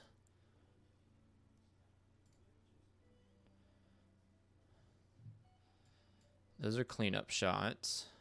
Oh, we only have one. Oh, okay. Yeah, all these other shots are...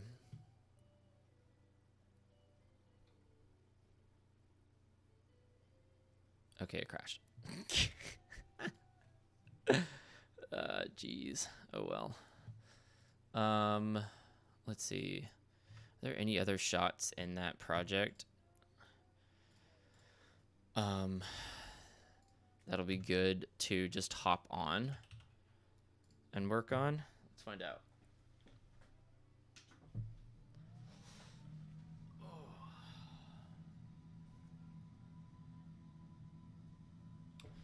Because if not, I'm going to After Effects and start designing some of the computer shots. Let's just triple check on all of these. So this scene, okay, I need to look back at this one I can't show, but I need to look back at the frame IO.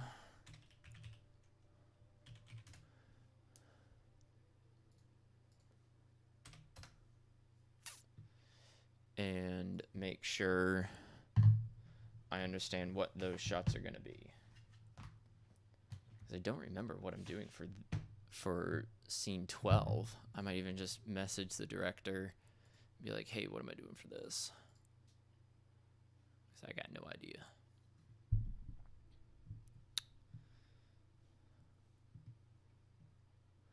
At the very least, I don't remember.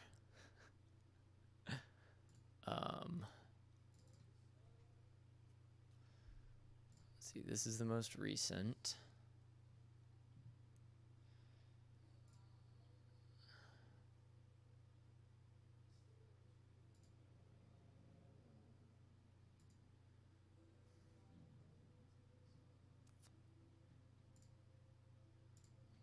What is she doing over here? Yeah, I think I'm just gonna message the director and be like, hey, what effects are happening for scene 12? Because I do not know who dis. Oh, yeah. Let me do that real quick, guys.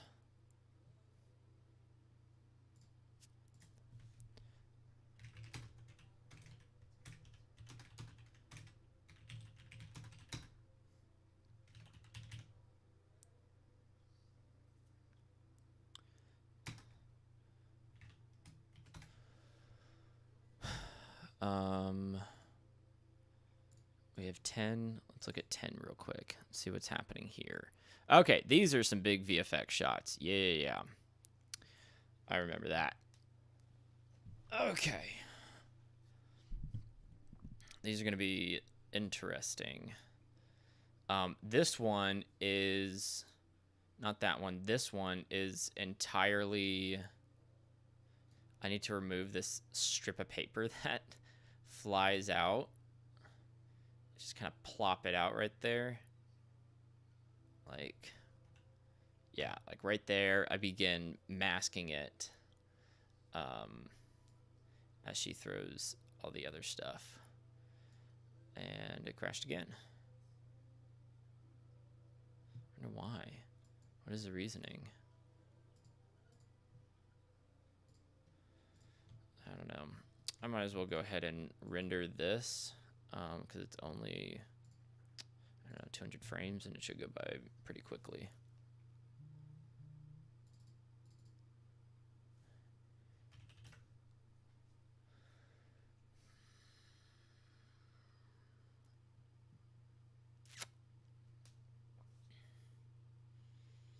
So that's going by fairly quickly. I just want to make sure I know what we're doing. I probably ought to make notes for all of these shots so I know what's happening.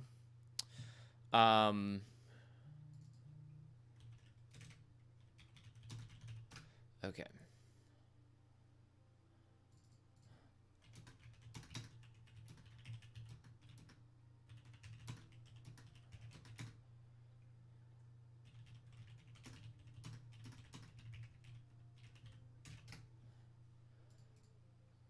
Let's see.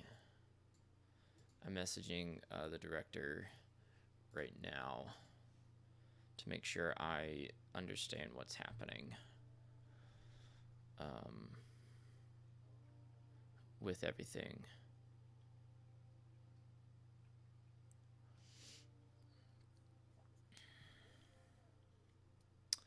As we run, this is going by slower than I thought, I'll admit.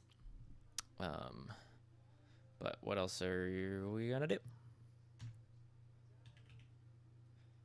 I think if I open Resolve, I wonder if there's a way to view only like a quarter of the resolution.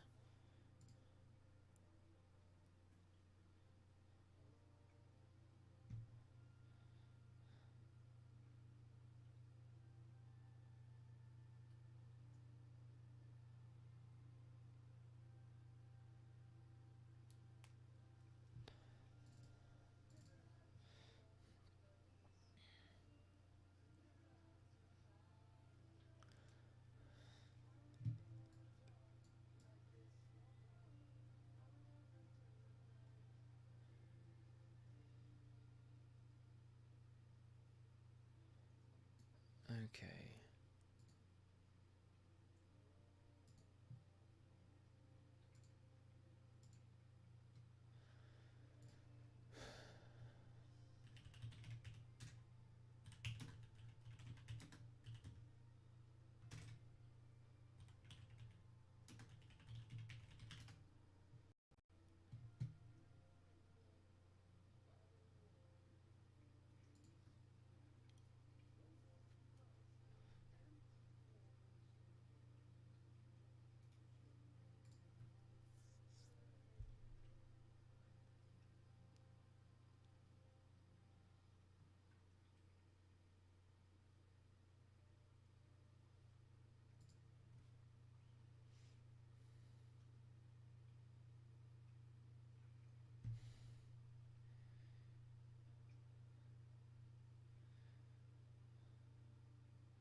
Cool. All right, I'm just gonna call the director.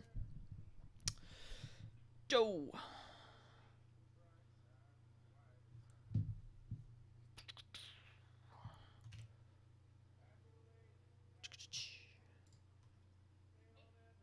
Oh, here we go. Timeline playback proxy mode. Hey, Joe. Okay, so real quick question here. I am on scene 10, which is the throw the tablets at the wall scene. Yes. And I am attempting to. So the EDL that I was sent, I probably need to have Travis set up a new one. This one doesn't have the beginning of the shot that I need to remove whatever that building name is. Oh, yeah. Yeah, that's not in there. And then there is one shot of her just on her knees doing nothing. And we can't see what's happening, and I'm not sure why that shot was thrown in here. Gotcha. Is that the wide shot? Yeah, it's wide. Yeah, there's nothing that needs to happen in there. Okay, so I can delete that. That is C10. There are two C10s. Okay, there's one with the thing. Because there's one of them where the shot has the paper that's flying around, and I know I need to remove that. So maybe that was just accidental. Okay. Okay, I can do that. That's really simple. And, okay, that might be it. And then she gets up and walks away. Mm-hmm. What's happening in that one? Nothing, I don't think. Okay, so I don't need to do that one as well. Okay. Look at it real quick. Just, I don't know. Yeah. Just because. Yeah. Absolutely. Oops, I did the wrong thing. Okay. I am really enjoying streaming this work. This is actually really fun. Hey, good. Yeah. I'm having a great time. Yeah, these shots are doing really well. Great. Yeah. They're very... Nothing needs to happen in this walking away scene. Okay. There's nothing. Okay, cool. That is what I wanted to triple check. So I will delete that one as well. Okay, yay! We're removing so many shots. It's so good. Just remove the whole film. That's fine. Yeah. Okay, cool. Then I'm probably going to go back to continuing to create motion graphics for the computers. And that'll be good.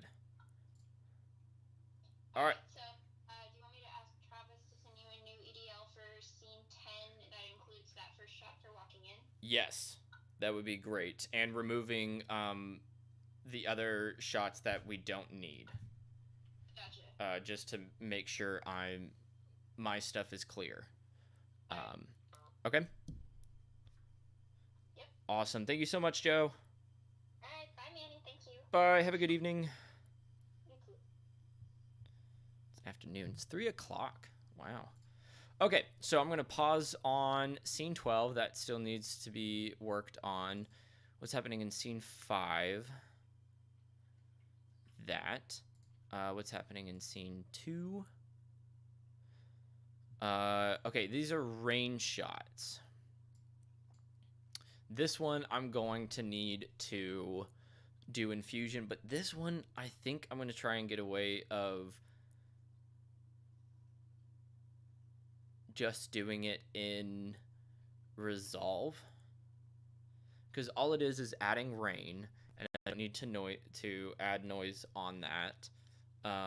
So I think I can just do, because it's just going to be adding it back here and making sure it doesn't go in front of this pillar. I think that's all I need to do. So I might just go ahead and do that in Resolve. That way I don't have to denoise and render out a massive, maybe minute, almost minute long thing right here. Yeah, 45-second thing. I might just do that. I can do that after Fusion is done rendering. This is taking a lot longer than I thought, but oh well. This is what we have. And then as soon as I'm done with that, I think I'm going to bring in all of the renders and shove it to Frame.io so that the director can approve them, and we'll be good. I think that's what I'm gonna do, and I think I can upload, but I just need to do like proxy versions of that. So as soon as this is finished, then I can do a proxy render of it, and that should not take long at all. And we'll be good there. And then I'm gonna jump over to After Effects to handle motion graphics. There's a computer scene where a doctor's typing away on a computer, and I need to do that. So I will do that just as soon as this finishes rendering. I wonder how long it's going to take. And I can close that. That'll be fine. Wow, it is using the hell out of memory. That's crazy. Not a good time to run After Effects. Yeah. Okay. Yeah, I think we're just gonna go back to chilling and just doing motion graphics for this now. Would love to do more in Fusion, but I think probably my top priority is to get all of my assets done in Fusion, or sorry, all of my assets done in After Effects. That way, whenever it's time to go into Fusion again, I don't have to go back. I'm looking forward to that. So we'll do that, and that'll be good. Yeah. Let's see, live for 2 hours and 11 minutes. Okay, so we can go for a little bit longer in After Effects. I'm not sure how entertaining that'll be or whatever, but that's what we're gonna do as I keep working on this.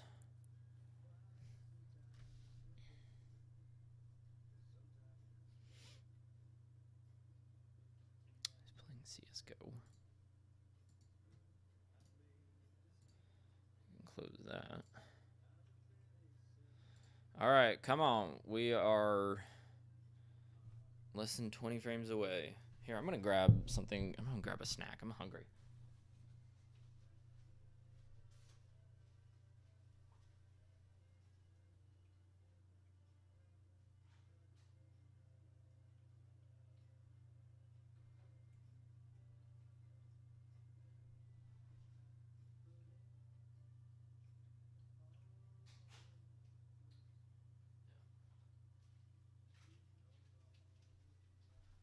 Okay. Don't forget to drink water and everything. That's important. 12 minutes. Okay, cool. We have that. And that's that. So let's go to After Effects. And what I might be able to do is go ahead and chuck in whatever shots I have and render that out. I think that'll be fine. I need to get more RAM. I only have 32 gigs. But that is what I have to work with.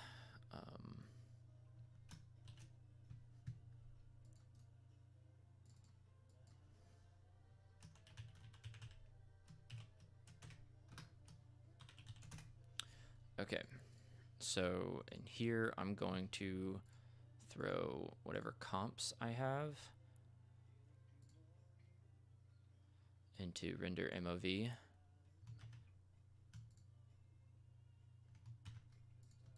Can I duplicate? Yeah, okay, cool. And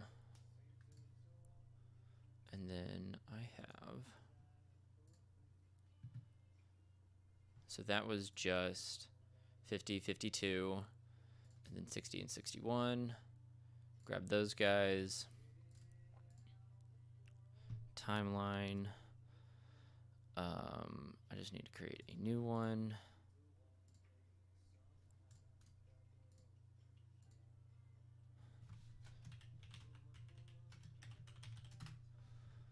Okay, and then throw these guys in. And I just need to deliver QuickTime H.264. It's fine. I think I can, yeah, that'll be fine.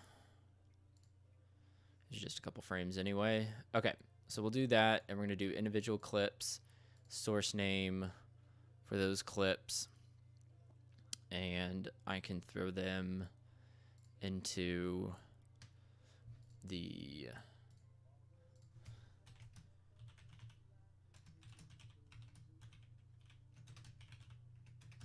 send to client folder, and that's what we'll do. Okay, and this should go by a lot faster.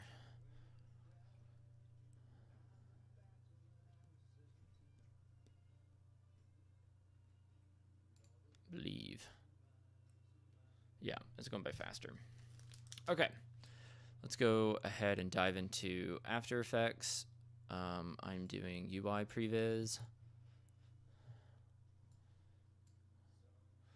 It's funny because it's not really previs anymore. It's very much just regular viz. But that's okay. Okay, so we'll do that. I'm gonna eat something, I'm sorry, but I'm hungry.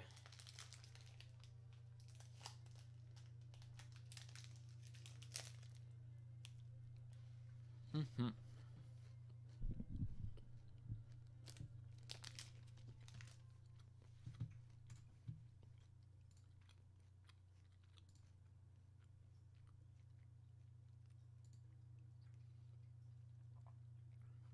I think I was working on this last. Yeah.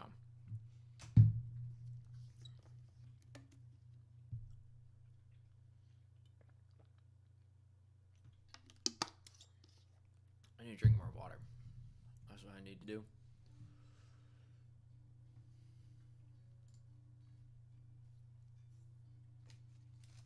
Okay.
Does that adjust that over there?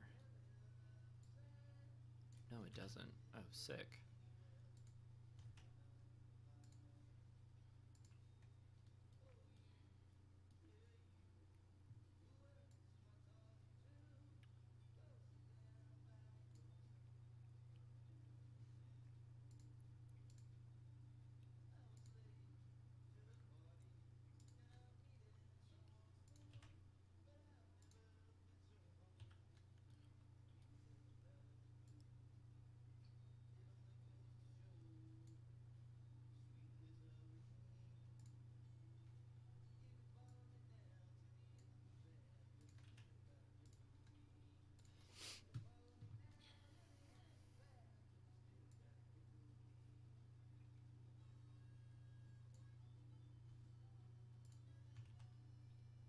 These two aren't the same, are they?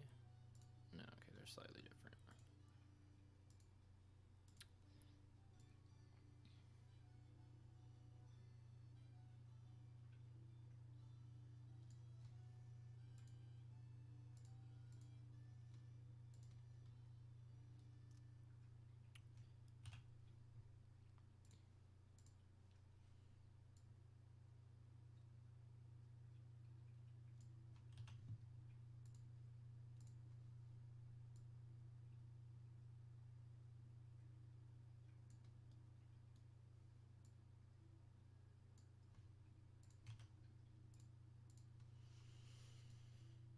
Hmm.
I'll probably do this for, I don't know. I think Resolve crashed. That's great. Okay, so I'm learning that Resolve is just as unstable as every single other everything. That's fun.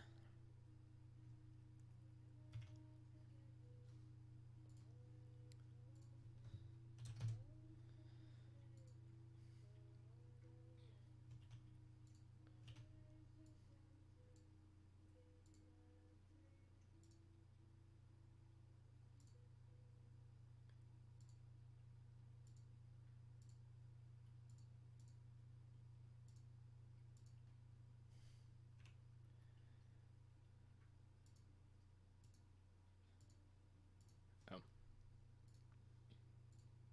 there we go.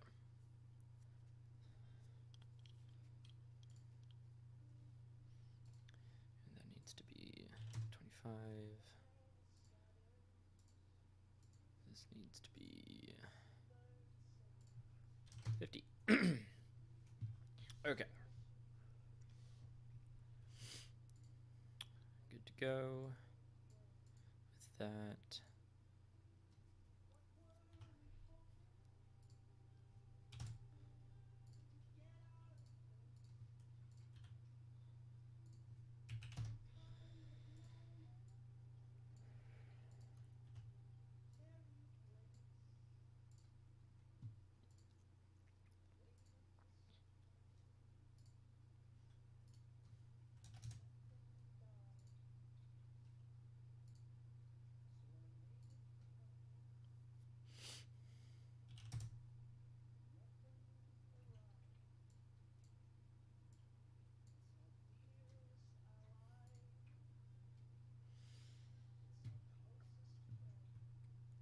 Anyone watching, if you want to throw up a string of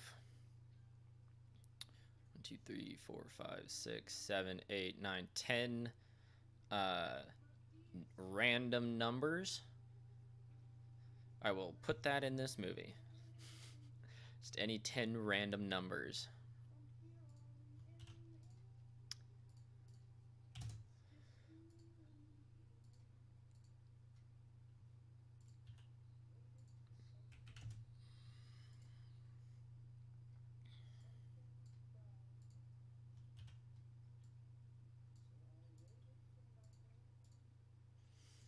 Mm-hmm.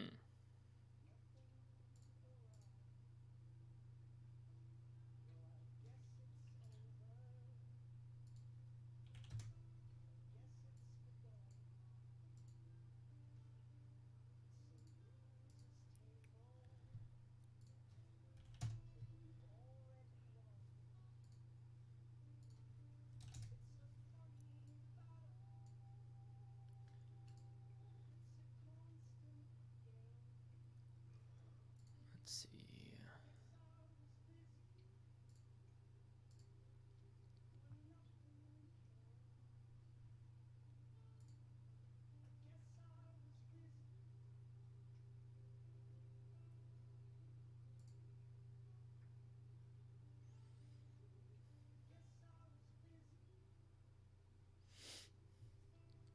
Just gotta clean things up because you always have to. There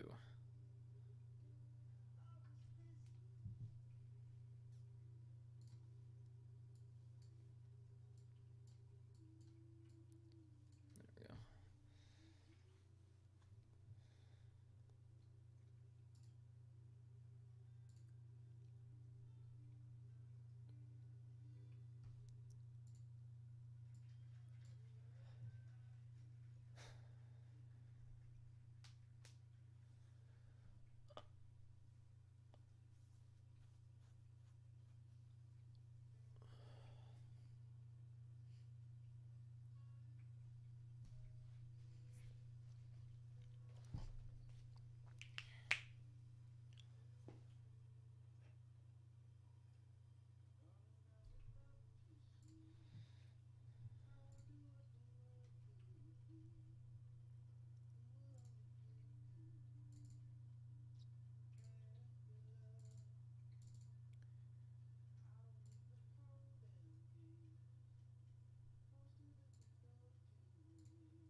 empty the disk cache. Yeah.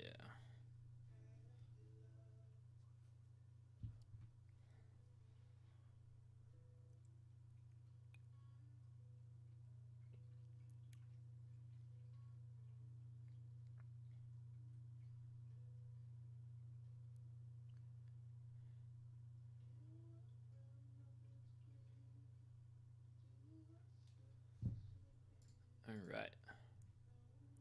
And we can shuffle this over here.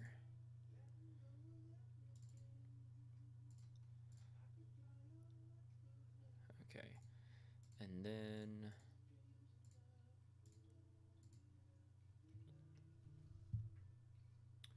okay. I don't know why that keeps changing, but it does.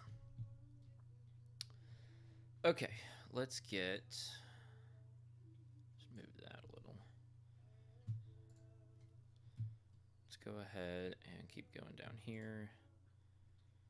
I'm just trying to finish some of this stuff.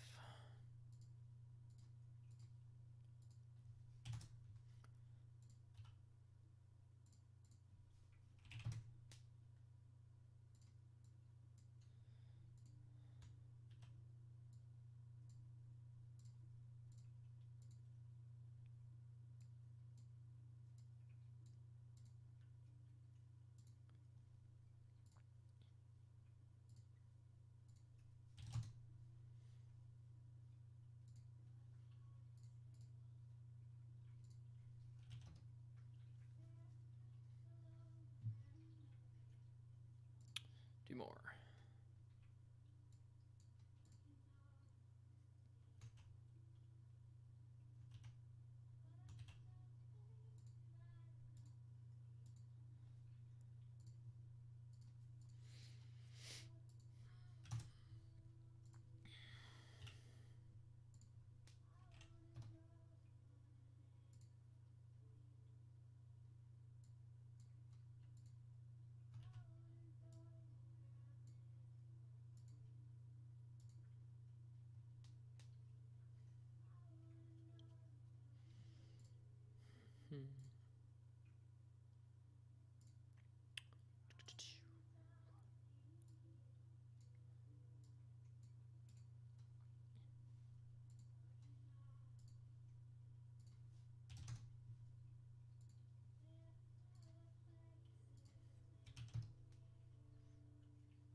Mm-hmm.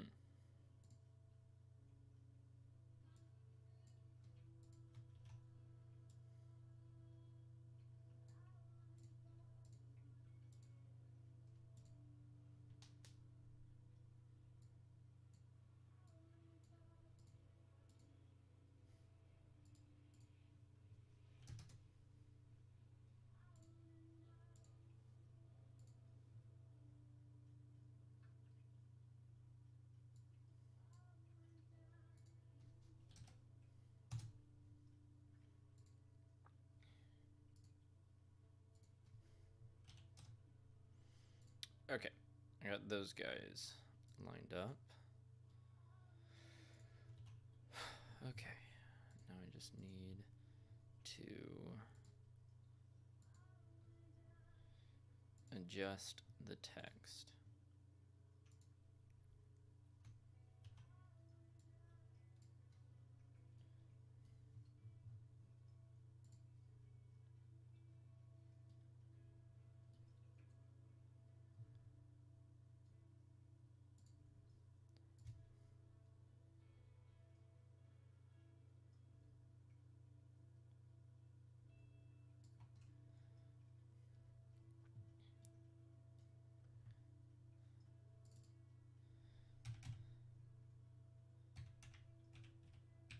What's up, Steve? How you doing, man? Welcome back. don't know if that was correct. But we are going to find out. I just need to get these guys going. I don't know if I can do a random number blasphemer. I'm doing motion graphics. I ain't doing motion graphics in Fusion. Look, you want to do motion graphics in Fusion? Be my guest. I'm not going to. It is way easier to do it in After Effects than any other program. And that is for a fact. 5, 6, 7, 8, 9, 10. Steven, give me some random numbers. 10 random numbers. Give me 10 random numbers. 1, 2, 3, 4, 5, 6, 7, 8, 9, 10.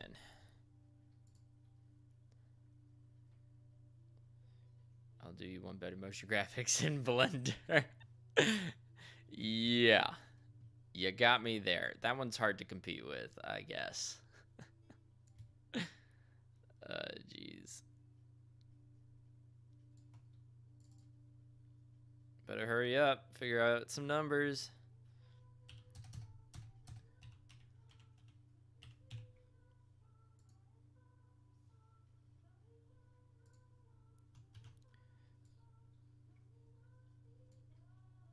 I'll give this last one for you as I make sure everything else is fine.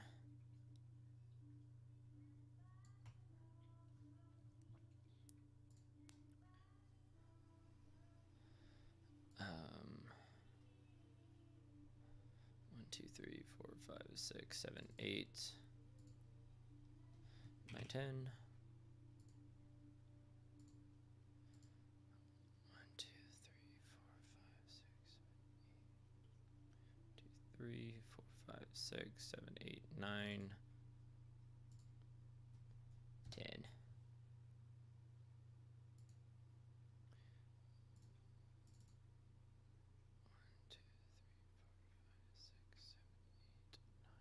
10. I had too many. Alright, you lost your chance.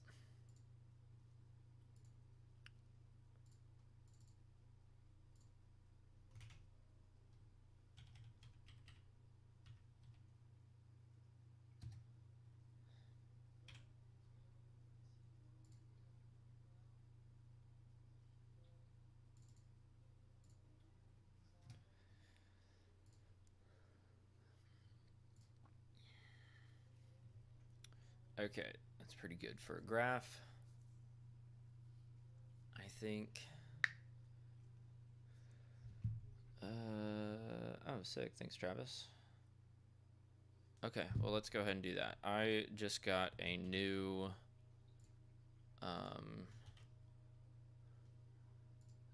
new thing from Travis.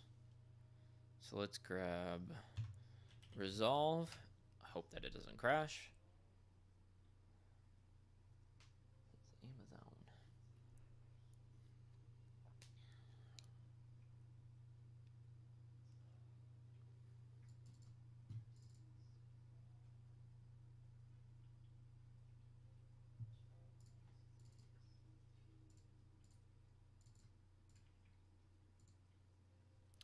Can delete that. Let's go and grab the new EDL.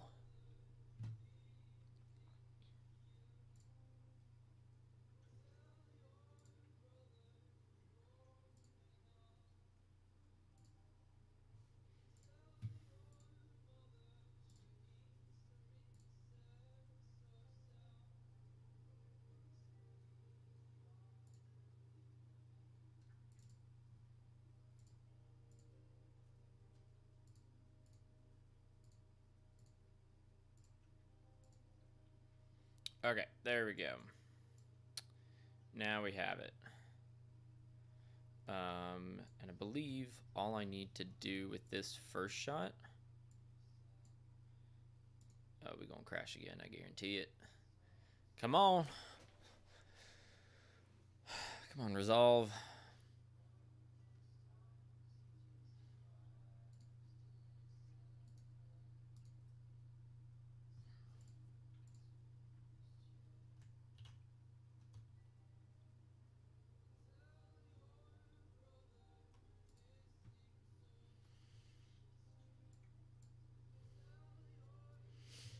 Whatever. Why is it always like that?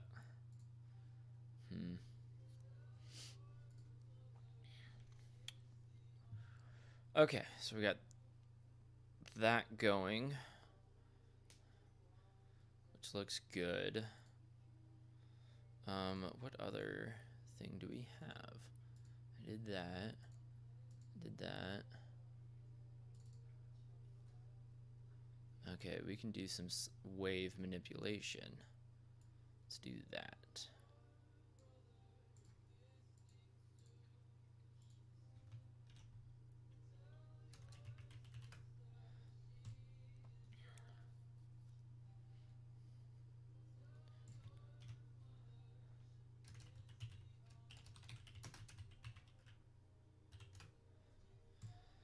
Okay.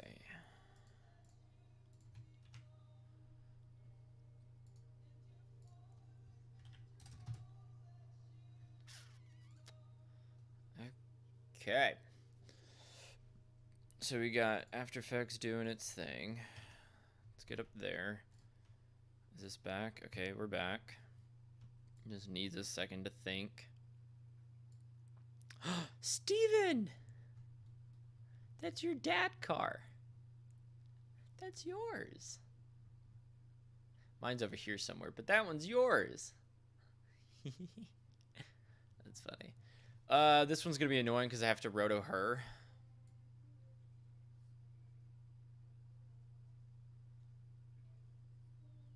Fuck. I might end up pulling a Manning doesn't want to do all of the work and just like do some sort of roto brush on her because I really don't want to do any more than that. Okay, that's correct. That's gonna have some. Nope. Wrong Travis. Wrong Travis. Okay. Oh well. I'm just gonna delete those because damn.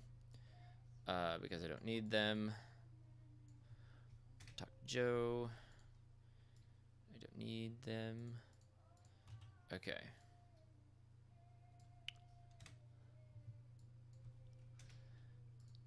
Let's play the resolve doesn't load all of the EDLs information. Okay. That works. I have that shot. That shot's going to be really easy to do.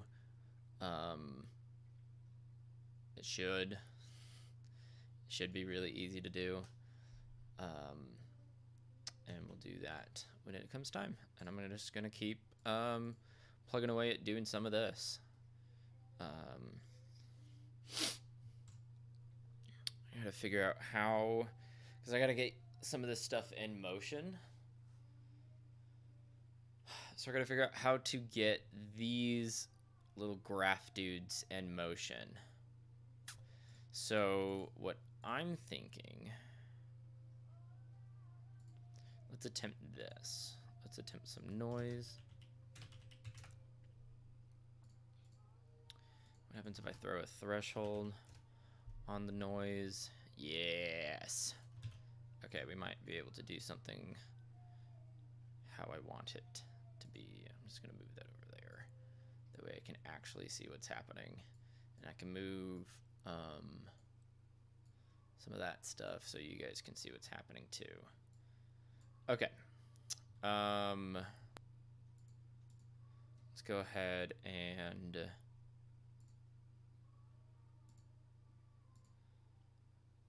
like wrap the scale down to this.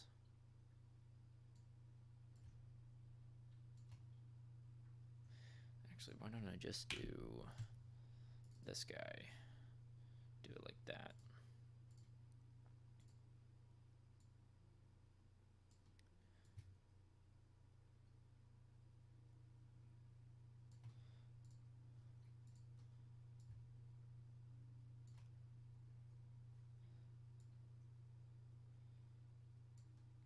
How's coffee? Steven? Work going okay?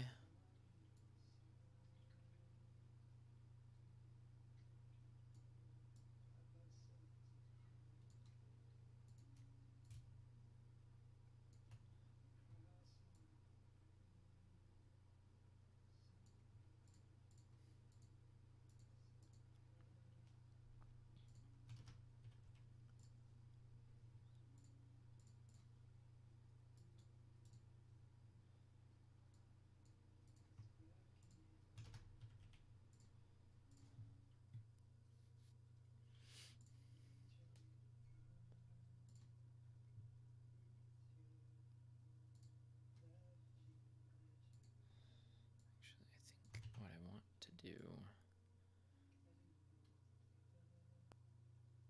move it somewhere in here.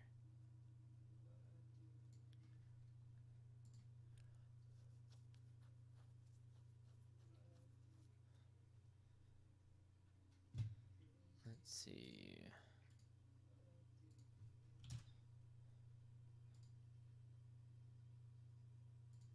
Coffee's good. Good. We like coffee being good.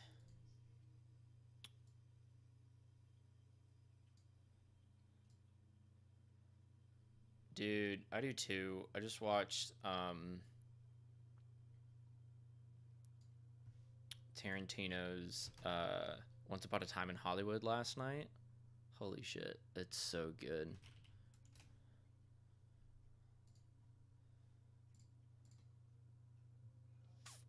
It's so good.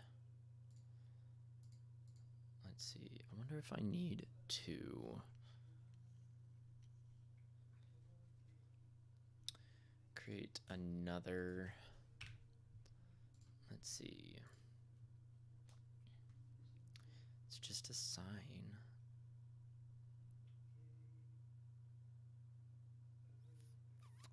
How do you do that? How do you do that in After Effects? You have it spawn from a certain point. Maybe I need to mirror it? Maybe that's what I need. Cut this thing in half.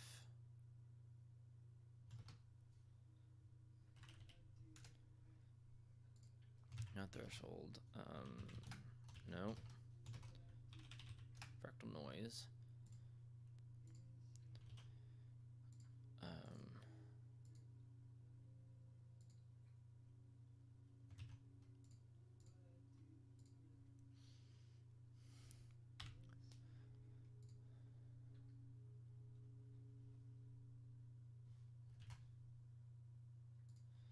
I can rename it later. I just want to do this.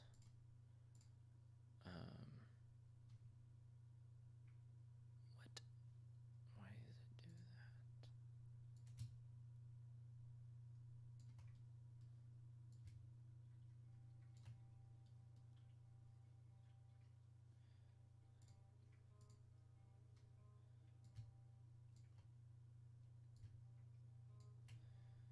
Okay, let's try this.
that's a penis. Okay, none of that's working. Let's see.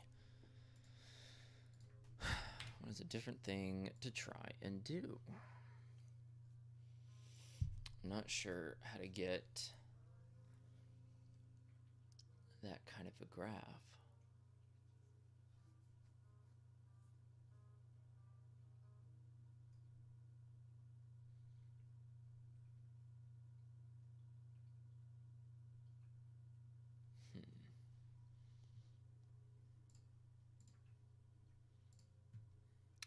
Maybe I'll work on that later. Let's do these. These seem simple. Actually, what I want to do.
Okay.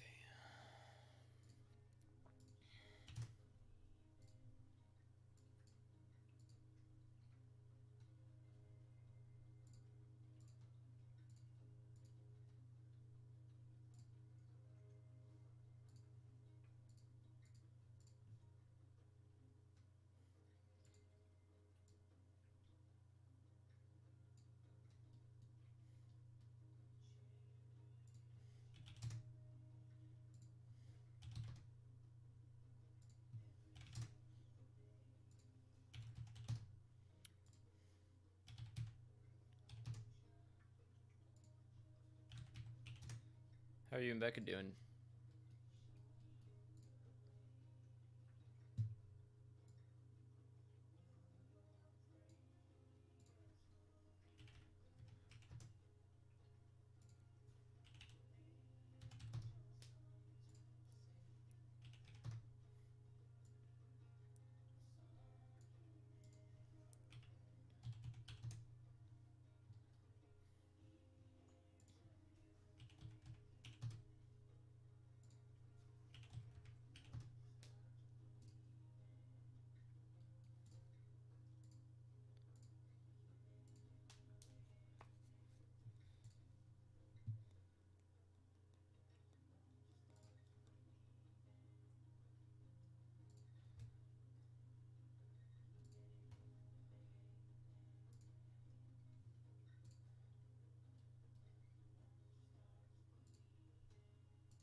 Long distance absolutely sucks.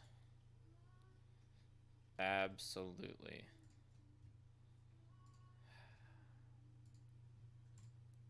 Yeah, man. Sorry to hear that.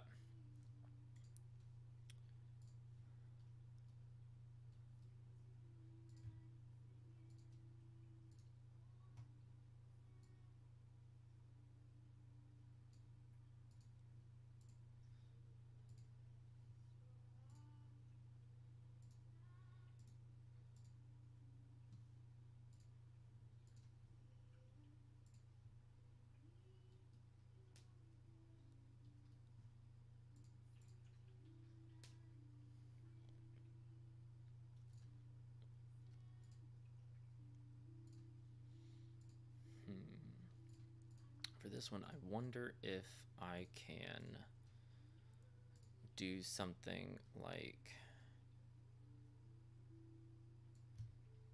this and use a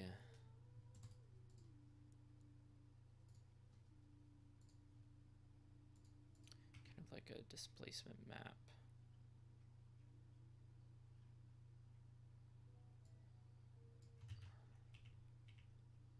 Like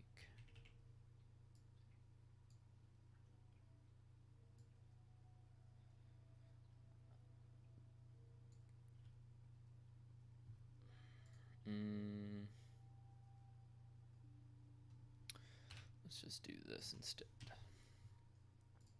Let's try this idea of doing like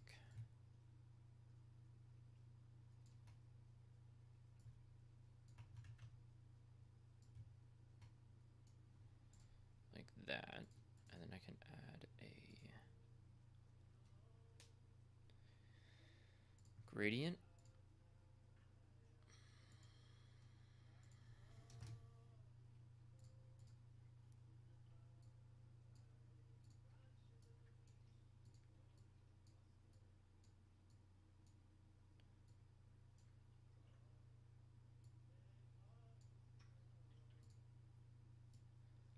Do something like this.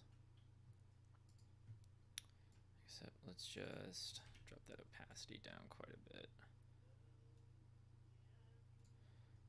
So we can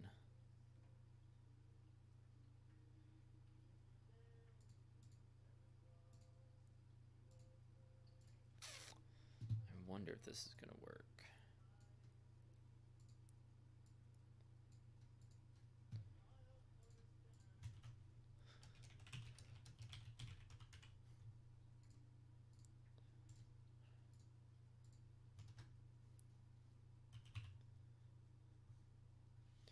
Might as well just do like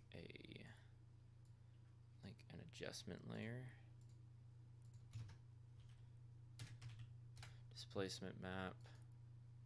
We want none for that. We want it to be based on luminance. And it's based off of that displacement.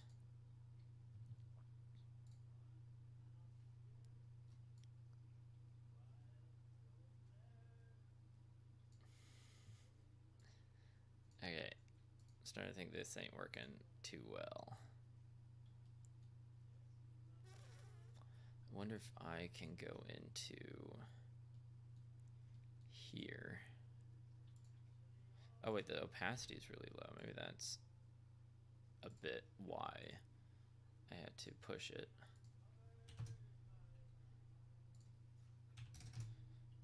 Let's go 200.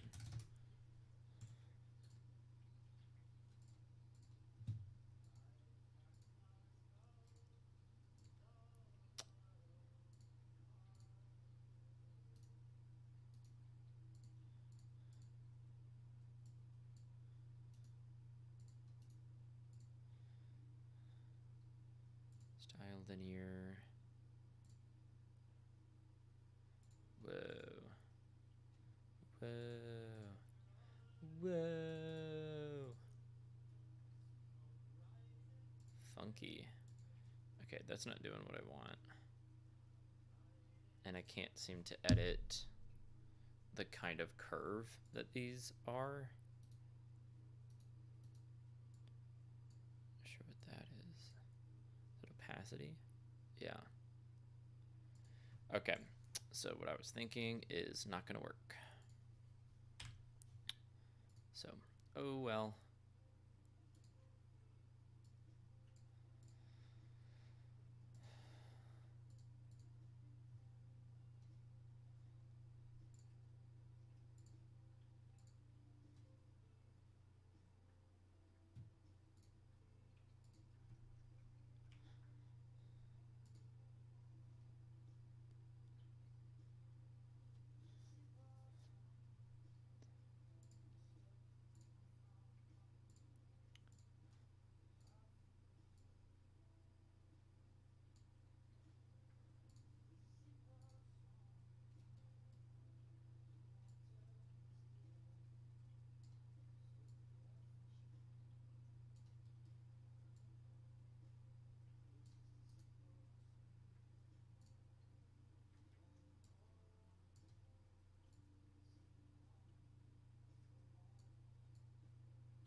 Okay.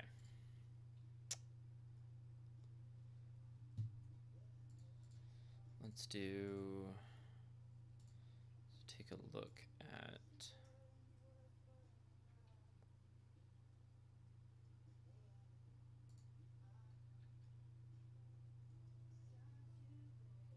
why is it taking forever? There we go. Computer screen. And then we want the degraph gene sequence.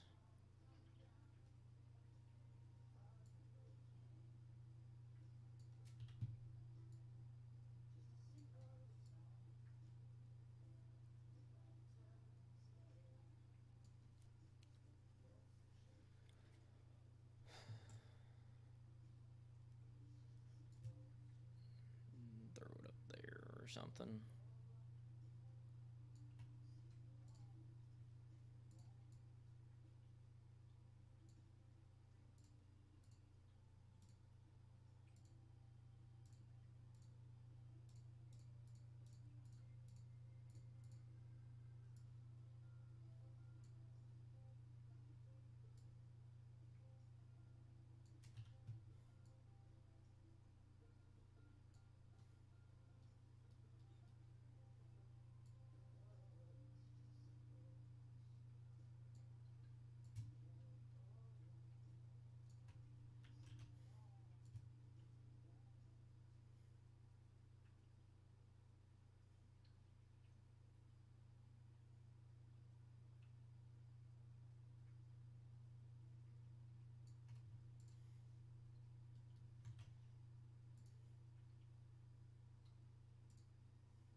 Whew. Time is it? Okay. Well, I'm gonna finish up on that.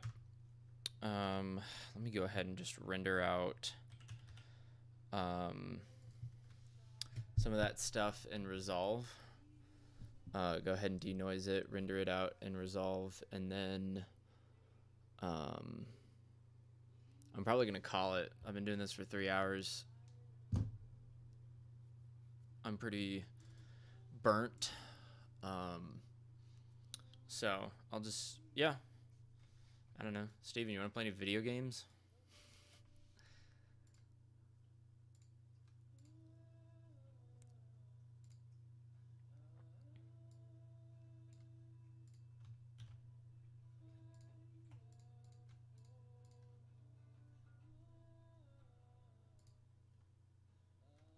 This one's a long shot. I guess I need it anyway.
Just gonna have to use that.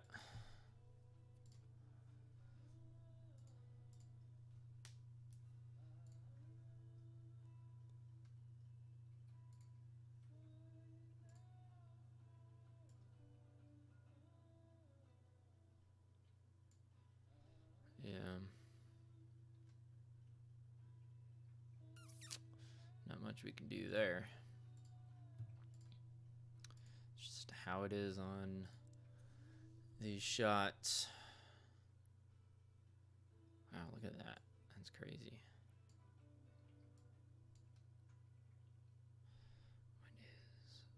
Why? That's luminance.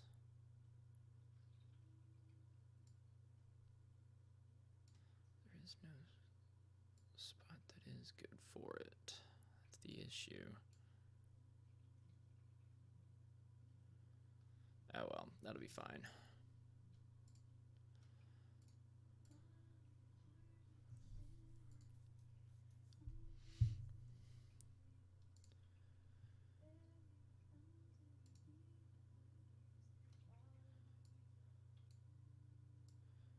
Yeah, no, I know it's not uniform.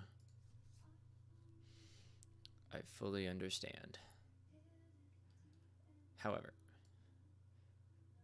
I have no other way.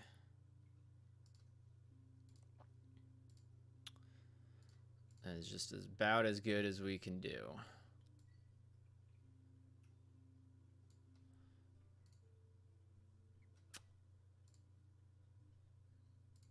Just using that area.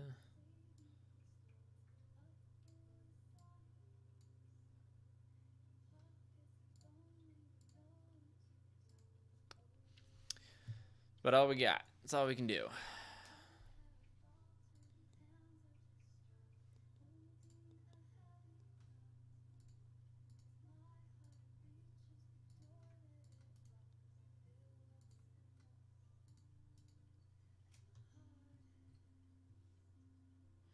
All right. Here's what we're going to do. We got to get these guys rendered.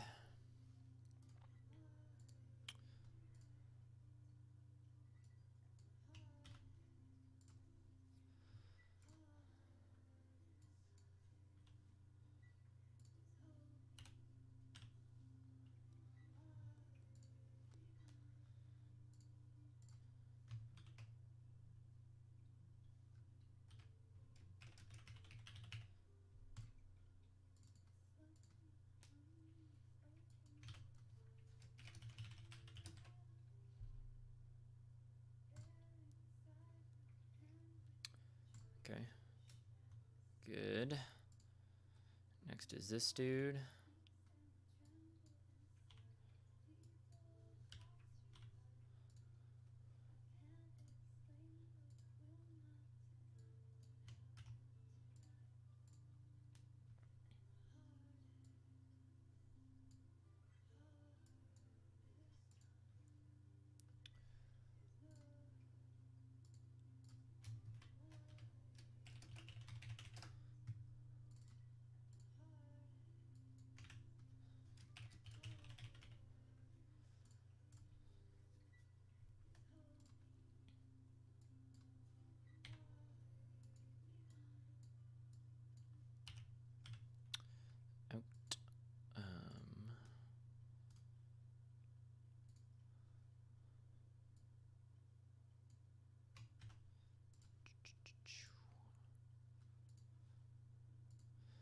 know this is not the most exciting thing.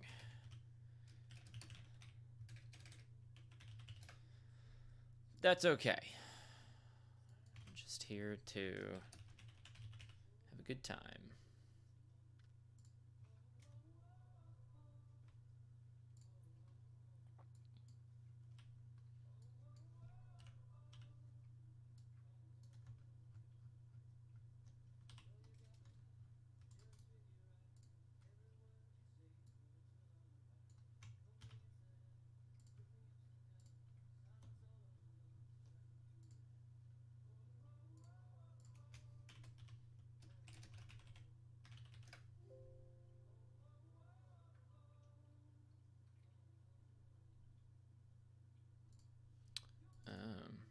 That's the same shot. Okay.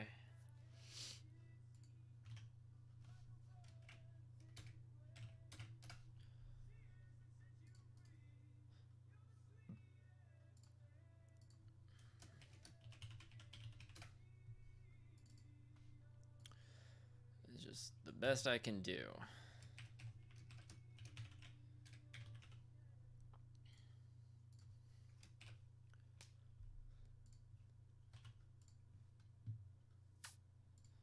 Okay, and then the final one is this one over here.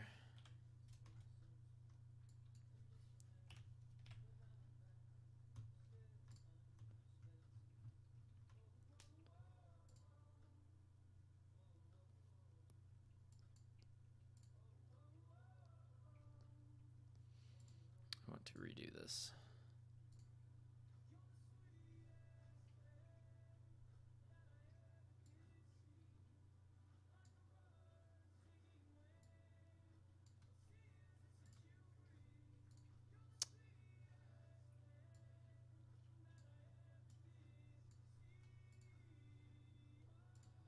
I'm gonna do that instead. I think that'll probably work.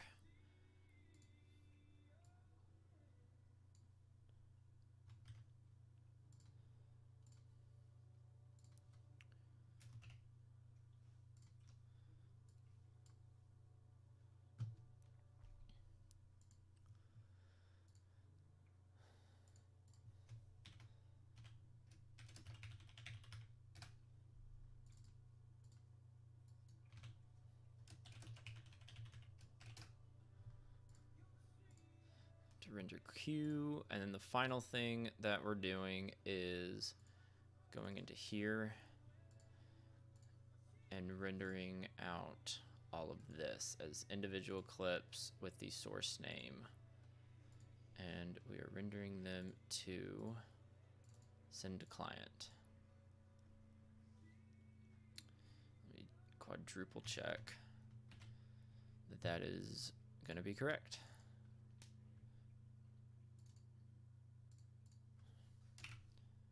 Okay, that messed up. Okay, yeah, that's that. I'm going to stop the stream, get all this stuff rendered, and be out. So enjoy the rest of your guys' weekend. If you're in the US, happy Labor Day. And yeah, I'll see if I get to stream again next week.